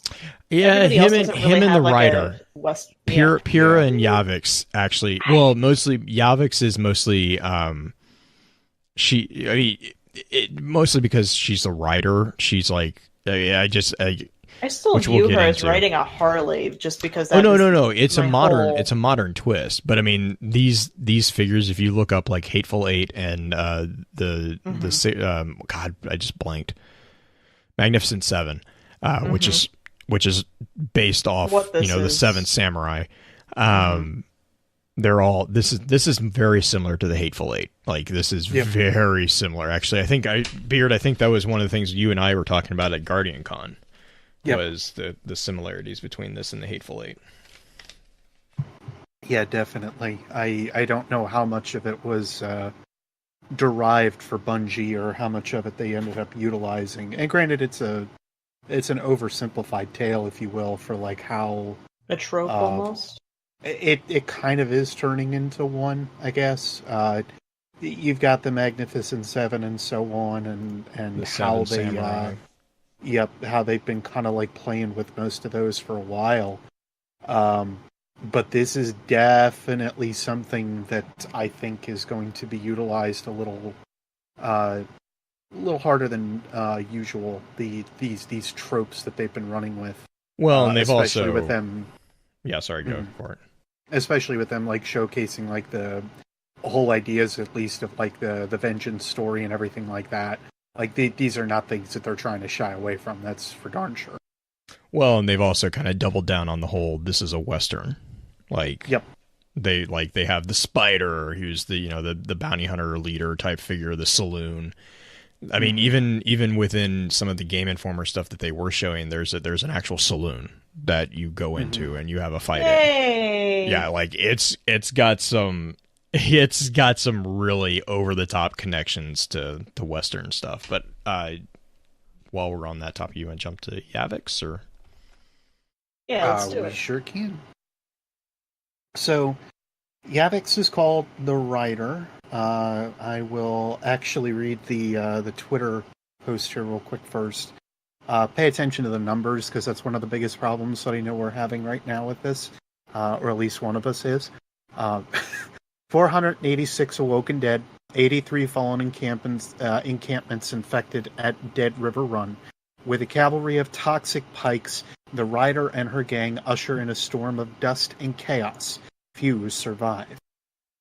And the Game Informer bits that they had showcased, the Rider's real name, as we've said a couple times, is Yavix, known alias the Rider, Yavix the Haas, and Yavix the Untamed. Race, Fallen Baron, female. Anarchist biker and leader of her own gang of pike riders, the Rider raises fields and pollutes the air everywhere she and her gang run. She's a master mechanic who's taken the fallen heavy pike and made it better. Much, much better. History. The Rider's fiercely loyal gang is gathered from the remnants of old houses, outlaws, and lone wolf nomads. She gave them a pike and a purpose, and in exchange, every member is prepared to ride or die for their fearless leader. For years, the Rider's gang has been a bane in the asteroid belt, seeking to replace any resemblance of the hierarchical ranks that failed the Fallen long ago with unrelenting chaos. She breathes nihilism and breeds anarchy. Status. Wanted. Every Baron move begins and ends with the Baron dubbed the Rider. With a cavalry of toxic pikes, the Rider and her gang usher in a storm of dust and chaos. Few survive. And if you do, she and her crew always return to the scene of the crime to finish the job. And a couple markers here, which one we already talked about. Again, numbers. Dead River Run, 8 awoken outposts destroyed, 489 awoken dead, 83 allied fallen encampments infected, forced the awoken into the mayhem incident with the Barons. And then That's the last one is... pretty different than the last one from the tweet, just FYI, if you're keeping... Yeah, 486 to 489, basically, so the numbers in question right now. And then the last one is Raise of the Ziggurats. 6 Teshiun temples destroyed. No survivors. McCade's thoughts are, I'd pay good money to watch a race between Marcus and this one. The Techians being killed off. Not all of them, obviously. Yeah, I was going to say, just to point that out, it's not all of them. But as far as the ones that were in that region, possibly, because we do know there's a few left over from some of the new spoilery things coming out. The images and stuff like that, if you guys have been kind of catching some of the newer drops that have been happening. Yep. As far as that goes, I've had more debates about those images that I feel are like legitimate lore debates compared to some of the other things we've been talking about lately. But I don't know. Do you think they're going to have some sort of a smoke component to this Riders, like the pikes, talking about the toxic fumes, essentially? I think so. I know that the couple things they showed off, they've had these bits with the with like fire that pops out from the back of her pike as well. So I'm thinking that that's going to be just as much a problem that we're going to have to face. But yeah, a lot of different things we have to worry about, basically. If you remember from D1, those heavy pikes were the ones that if you dodged from side to side, they would throw out those grenades. Right. Those were so much fun to drive. I hope we get to drive them again. They're already in game. I know, but in a couple of the Osiris missions, you can play with them. But as far as like modified ones, I'm going to say whatever they modify is going to be the straight question that I want answered. If you look at the pictures for the Rider, it doesn't look like she's riding it so much as she's part of it almost. Yeah, I know. Which makes me think a little bit of Fred Flintstone almost, but Yeah. that is the 8. Blue had to step away for a slight second. I'm sure he'll be back soon. But do you have any other ideas or like things you want to talk about from some of the recent releases about the Barons? Well, I'm gonna say if we're just talking like the little bits that we know of here, there were a couple extra things that I had seen that were included in the tweets recently as well. Mm-hmm. I'll have to pull them up then once I get a moment, because I forgot to write those down before we really got going here tonight. Blue's got a but link for that. Yeah, I gotta say there's a couple of them though that got kind of interesting. Did you notice that the sniper's weapon looks almost like a modified crossbow? Yeah, the rifleman's the rifleman's rifle definitely does look like a modified highly modified some kind of crossbow in a way, Bolt. which is pretty cool. Yeah. Because you don't see that kind of tech in a little while. Almost makes me wonder if Queenbreaker's bow is going to make a return or not. Oh, that would be nice. And that's I enjoyed that gun. Yeah. Let me poke at I think it was Elacris that had something weird about his nice. Let's see. Yeah, this one. It actually talks about a dead orbit vessel, and it says next in line is the Machinist. She's an expert in munitions and an insatiable thief. There are outstanding bounties for her role in the disappearance of an entire dead orbit Necro-class vessel and every one of its Guardian escorts. So she obviously still has some kind of... I don't know if she actually does get off worlds, but it does at least show that she has some measure of usability as well in ship flying, which I know that was one thing that the Game Informer article kind of talks about a little bit too. Mm-hmm. So she's a mechanic in all shapes and regards, which I think is pretty neat that they've kind of showcased a little bit heavier. But that one I thought was interesting because we don't really know much about like the dead orbit fleet. And that's like the first time that we actually hear like a craft type or of the Awoken, or of the city, not a dead orbit in particular. So here's my question: Mm-hmm. Are we? I know we're going after them for vengeance. At least we have been led to believe that we're going to go after these Barons for vengeance sake once the release happens. Yeah. And Cade is disposed of, which is a really crass way, I guess, of putting that. But do you think that we're going to be chasing down these Barons purely because of Cade, and we're trying to get to Uldren through the Barons? Or do you think there's something else that happens that leads us to go after the Barons? Is it actually a hunt for just Uldren, that we just have to carve our way through the rest of his minions, essentially? Or do we have something else going on? I think it's a bit of both in a way. Just the way that I think that they're ramping things up per se. It does seem like there's a couple layers, of course, going on here. They say that it's a vengeance story, but there's definitely a lot more than just vengeance going on here.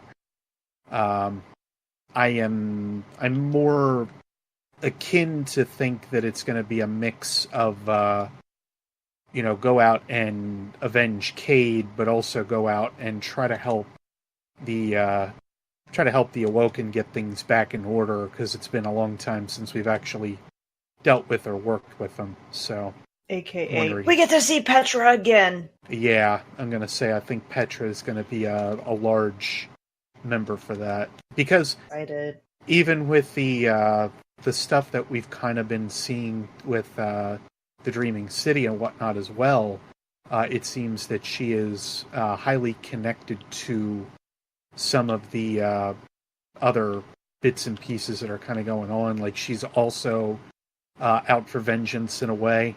And I think that that's also, again, highly related towards Aldrin, because at that point he may have fully not only, shot and killed Cade, but he's also probably the one that's largely at fault for the Awoken being in the predicament that they probably are in right now.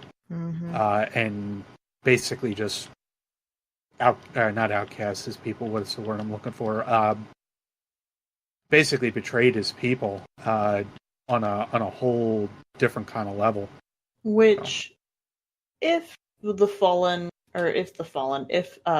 Awoken hold true to their kind of intrigue-based politics, yeah, do you think Aldrin is truly essentially trying to take over?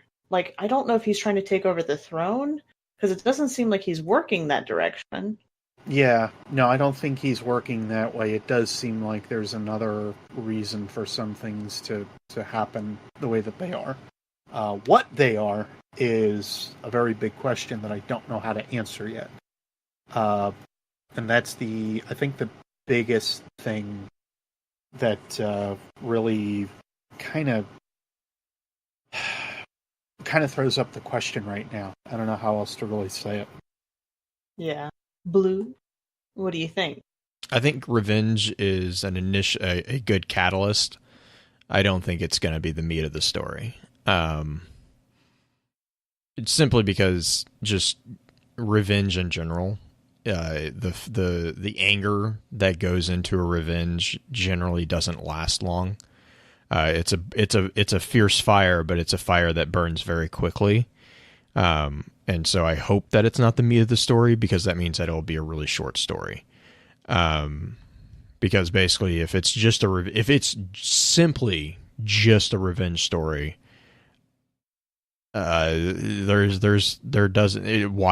are we even having the Dreaming City? Why are we going to see the spider? Why do we have all these different things that we see? Well, no, and I mean dragons.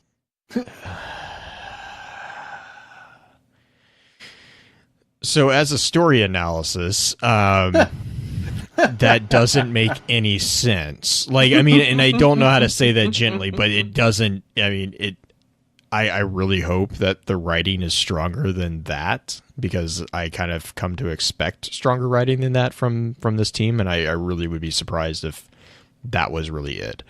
I think that revenge, I've been kind of hoping for something like this in the game to happen, because we need something like this. We need something of this weight to kind of kick it back into reality. We kind of saw that with the entire initial introduction of D2, where we are all kind of got our light ripped away. There was something of actual impact that happened.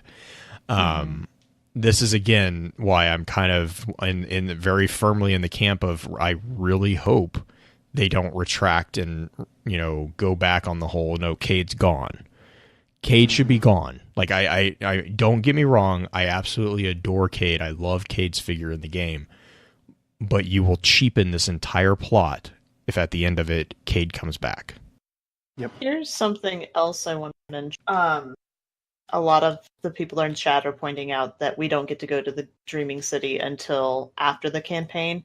Yes. What we're saying is not necessarily that the revenge story about, as far as the campaign, if that is the entirety of the campaign, it will be a very, very small, just like in Curse of Osiris and Wormine, it's a very small story in the overarching story that we want to see them tell, because the Dreaming City, it's going to be its own story as far as how important it is to the universe at this point, because we've never been there. We've never even been to a real reef area besides the outpost, which was still the trading center. We had no idea that it even existed prior to this. Like, right. There was nothing that gave us even small hints or elements. It's also not something that seems to be utilized as like a function, if you will, of the like a typical function that we're able to scour or look for, given our technology as it is. Upcoming video that I have, actually, I kind of state that, like, it's not a small place by any regards or means. It is definitely a larger spot out in space. And for that to be the case and for us to not see it means that it's being hidden in some way. And the reef kind of seems like the means for it being that hidden catalyst almost. Well, and to kind of jump in there, it wouldn't be the first time that illusion's been used. No. By the Awoken. I'm going to say, or geez, even look at in the that Marade. Mhm. Yep. And even in that respect, like the Nine have also shown that they might be able to hide some semblance of that. It could be something Oh, yeah, of that's the true, because mind the more than spire it and is- all that.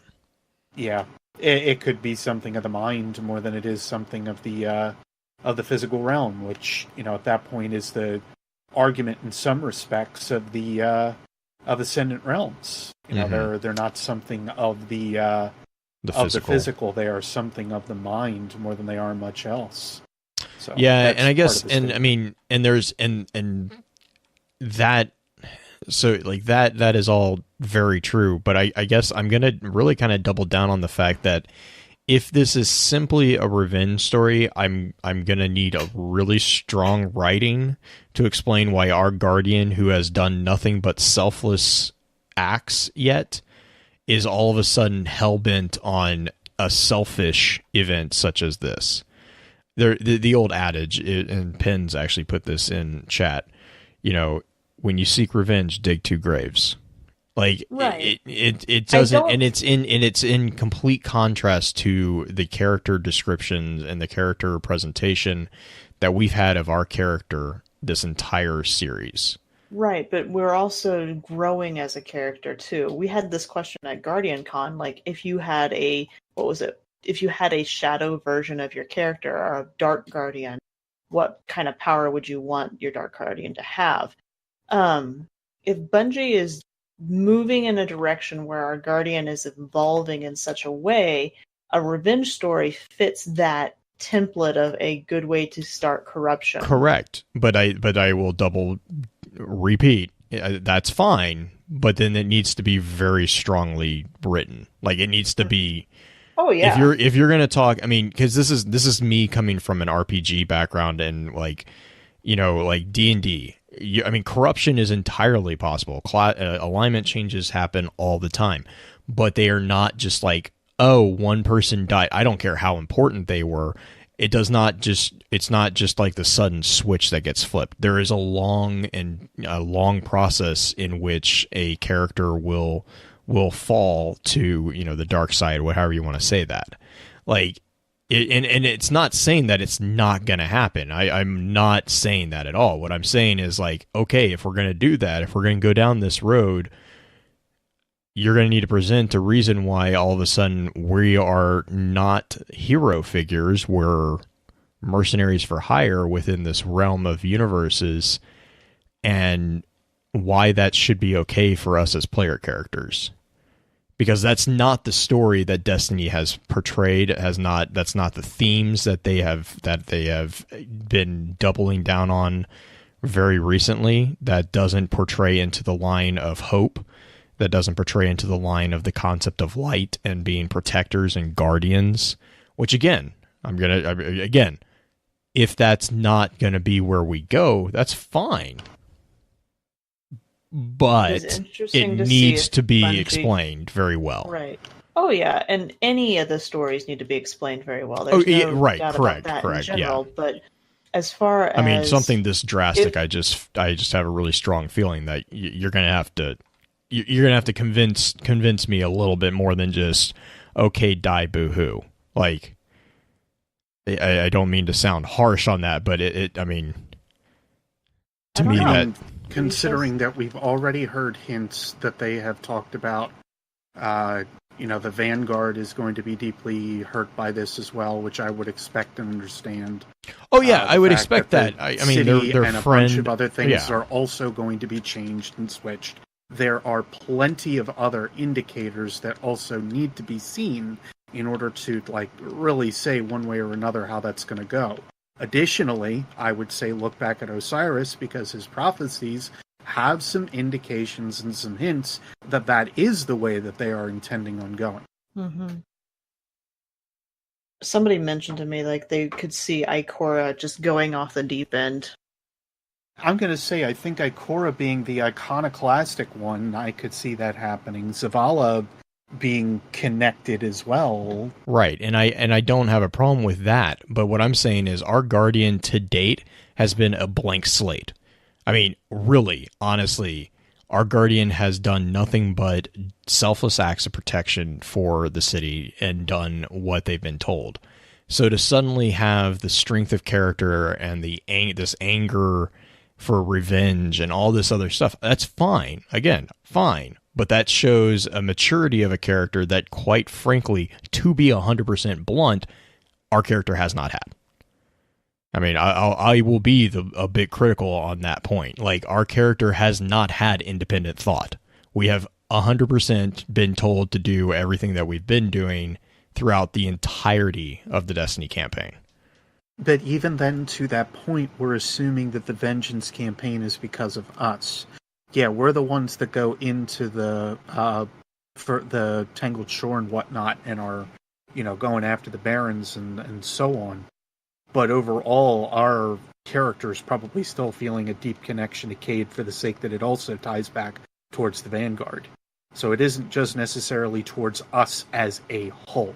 It is also right, and that's fair. The Vanguard, and it's looking at a bunch of other stuff besides. So yeah. I would still argue that this isn't just because of or just. And if that's the case, again, if that's the case, again, I'm completely okay. I mean, for me, there needs to be more than just one. I mean, and again, no offense, but one little catalyst. I think right now it's just we have expectations set up with what they've given us, and I don't think we're going to get exactly what they've shown us so far, because they've shown us. I hope not, because I want to be surprised a bit. Regardless of how the campaign goes, the thing about Destiny is the campaign is not the whole story. People keep forgetting that. Campaign is a part of the story, but it's not the whole story. So if you are somebody who gets frustrated very easily at the DLCs because you think they're too short, you keep forgetting that that is only one facet of the entire story of Destiny. It is a very small sliver of what is there to dig. Think about Warmind. We had the missions in Warmind, and then we had all the stuff about all the scannables that came up as far as with Aldrin, which leads to this, and then you had all the different nodes and Rasputin things and the adventures that gave us all the extra stuff, the files, and it's only a small part. So being critical of the campaign, that we don't know exactly what the campaign entails, we just know kind of what kicks it off. So you gotta be leery or optimistic, however you want to put it. Cautious is the way I'd like to view it. Which again is why I'm saying I see the revenge as being a catalyst, but I don't see that as being the end all be all story. Right. Oh no. I mean, that's what I'm saying is I agree 100% with you on that, Green. I mean, that's the whole thing is I understand. I get what chat's saying about, the Dreaming City is not going to be unlocked until the revenge is done. Great. That's cool. Still doesn't negate the fact that the revenge can just be the catalyst. Actually, it kind of doubles down on that. If the campaign is initially only an introduction to the bigger picture of the Dreaming City, great. We also know that the campaign is not going to be a linear campaign as far as mechanics go. We can choose how we go after the Barons and all that. They've made that statement as well. So it's going to be, for me, I see revenge as merely a catalyst. The big picture, the meat of the story that's going to be presented in this next big step seems to be not actually centered around the Barons. The Barons are the introduction, if you will, the first chapter. But the meat of the story is what's in the Dreaming City, what's corrupted the Dreaming City. I mean, the trailers recently... The raid. Well, right, the raid.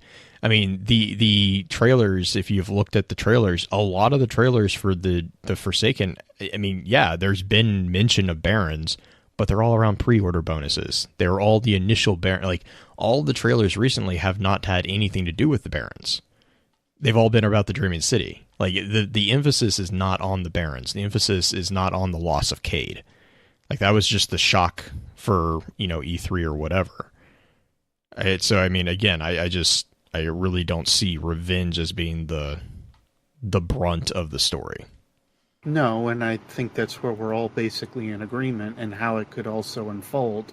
Because, once again, the story is not necessarily told through our Guardian. It is told through a bunch of different facets. And that is where it leads from just simply saying, here is our Guardian, and this is the perspective of our Guardian.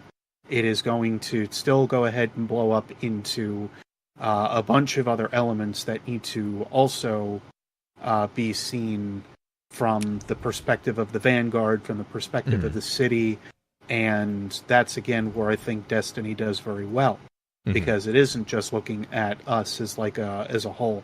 Yeah, we're a catalyst for a lot of things, and I think that our overall emotional feelings and how we handle kind of tie back to a lot, sure, but the large sensitive nature on how the city views us or what we do with the city, that is entirely separated from how everything else kind of runs. Right, and also to kind of touch back on like the idea of a corruption of our Guardian, or however you want to say it, a deepening of the character or whatever. If we're going to talk about going into a dark side and they don't introduce shadows of Yor in as far as like at least introducing them, I'm not going to lie, I'm going to kind of be disappointed, because that's like the entire point of the shadows is showing that Guardians aren't happy-go-lucky good people. And so like I'm like, and so that's the other kind of thing that I'm like, I'm kind of leery just from an analytical point of view. I'm like, I don't I don't know. We shall see.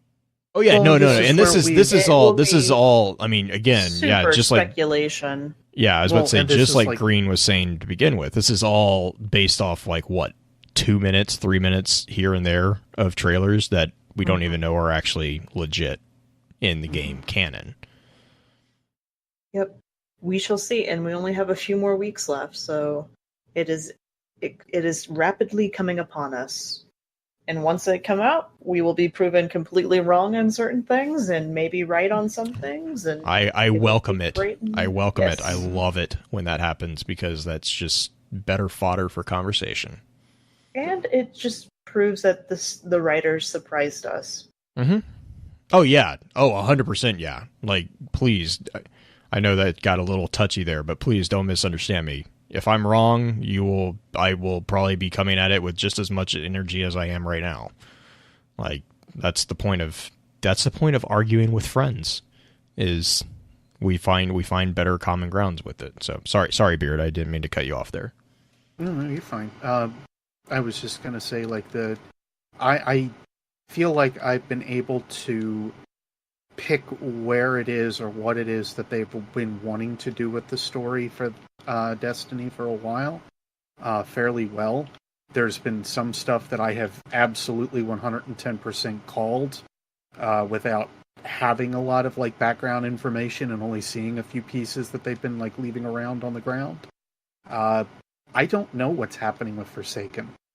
Like, I'm trying my best to kind of like see all the different avenues and angles, but there are a lot of different ones that they can take, like what Green and I were just kind of going off here and talking about a little bit with like the different elements that could be used to better explain the vengeance story, or better explain how it would culminate and expand and so on.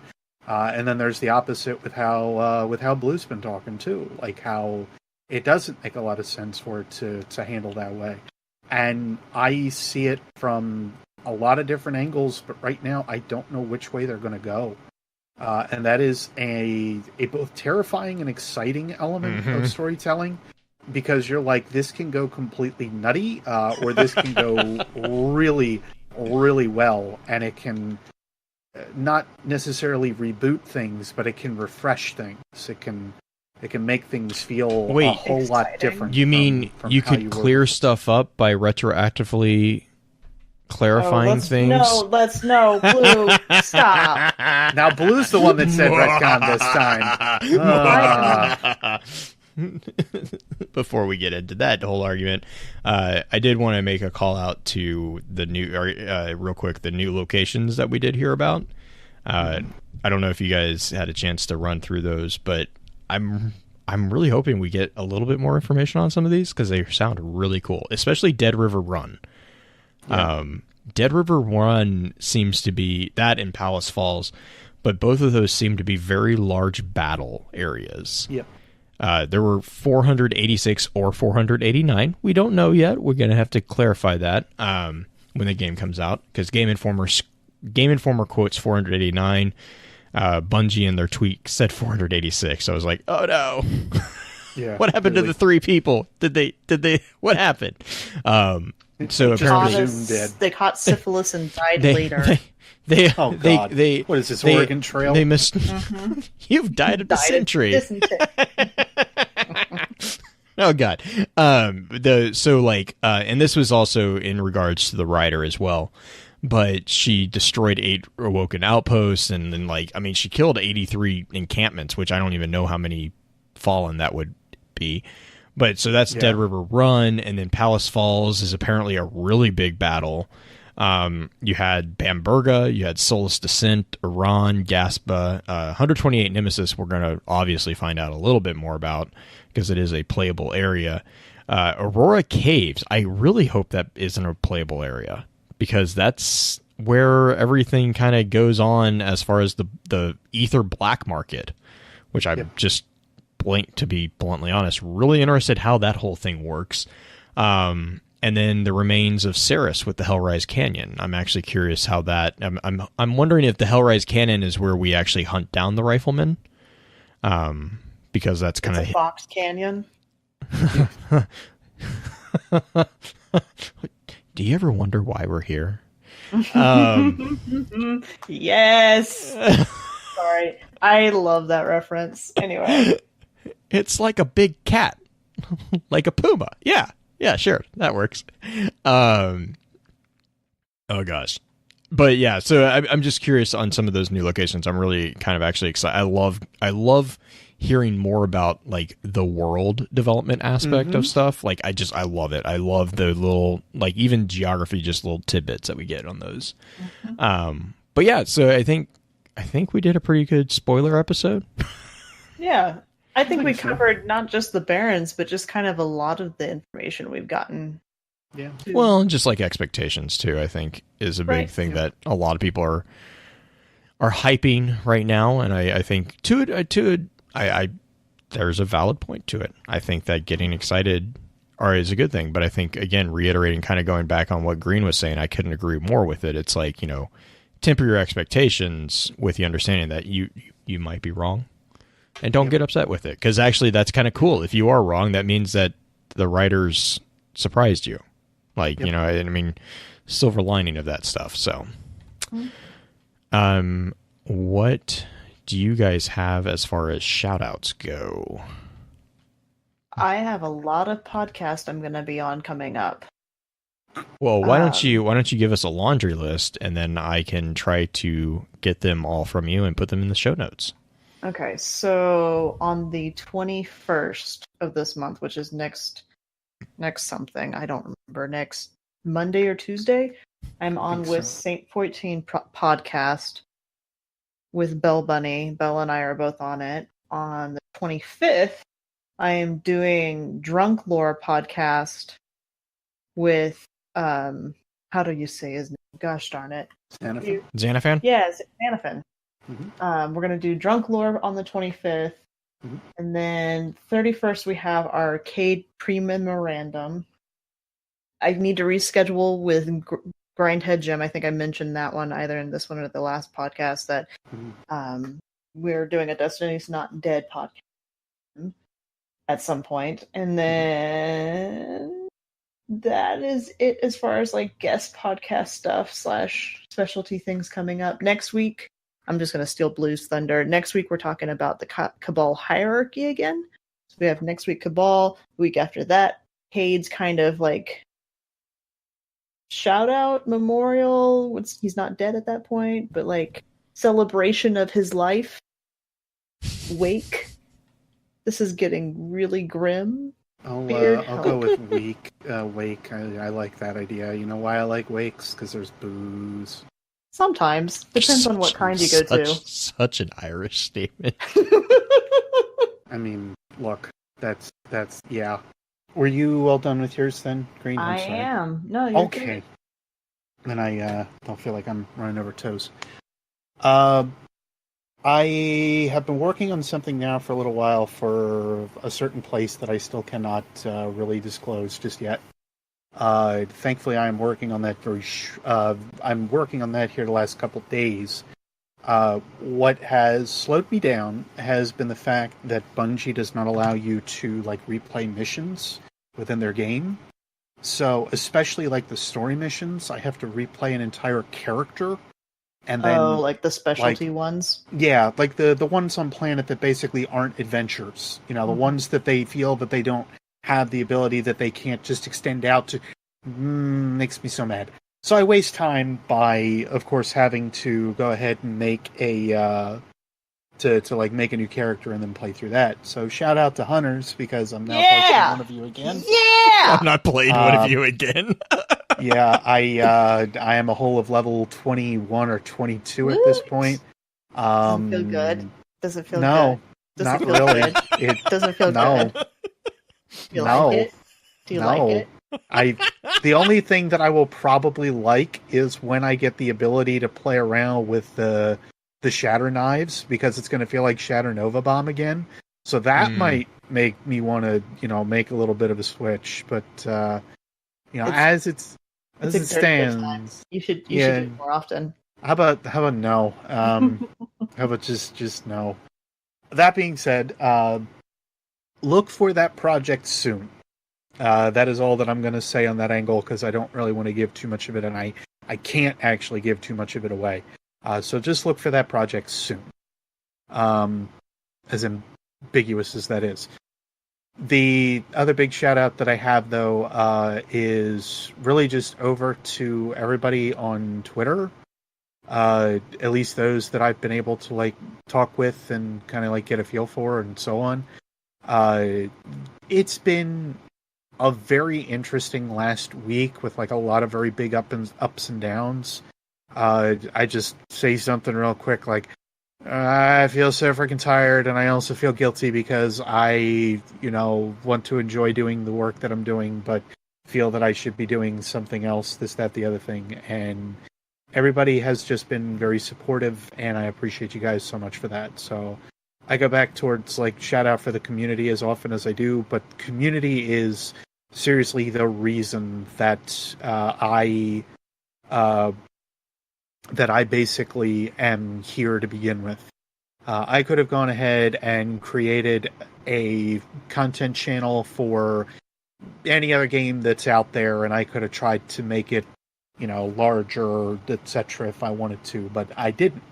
I wanted to do it for Destiny because I looked at what the community was about and knew that members of it were very accepting, very understanding of each other, and pretty well almost always have been.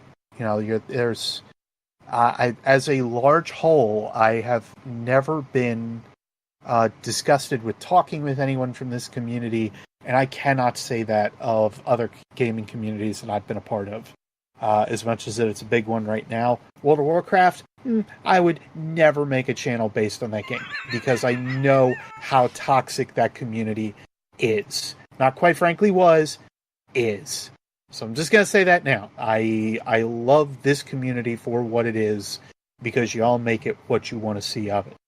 And that has been a very big change, especially over the last couple of months here, too. It's been a very big upswing and a very big change. So, thank you guys for doing what you do, because even if I'm having a real bad day or something like that, if I go back and just start chatting a little bit, you guys always find a way to kind of pick me up. So, thanks very much. Awesome. And, yep, Green totally took my shout out. But I forgive her because she's awesome. And we will totally, I'm trying to, right now I'm working with the guys and gals that we've given the bypass authority over on the Discord server. We're working on some stuff with them. As soon as I get that wrapped up, I am going to be kind of putting some more energy into building out the lore network for everyone as well. So Beard, we will definitely be sharing, as always, everything that you and Wally and all of you guys put out, like we have been. We hopefully are going to have some more articles about, I know Voltron has been a big topic of debate currently because of season 7 coming out. Oh my God, it's so good. I've heard very good things about it, and it's a full 13 episodes too. So if you guys haven't gotten a chance, definitely check it out. I'm going to say now, go watch it.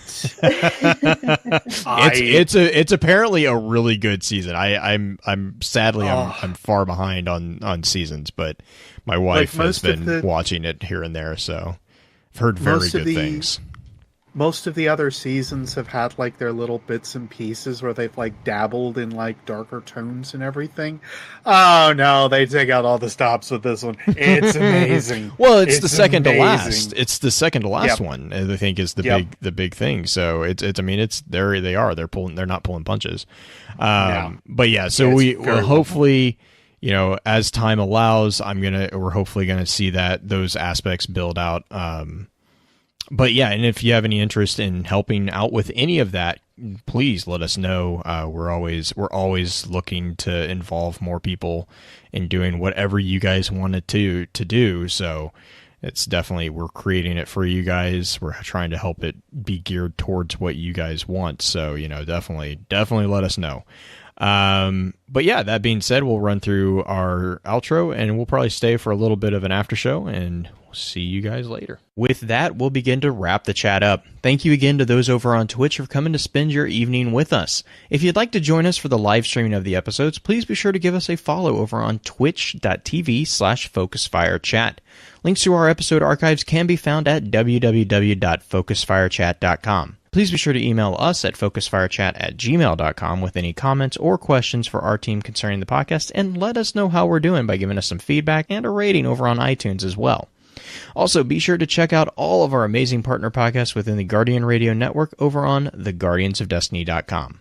So until next time, focus your fire and may your light shine bright.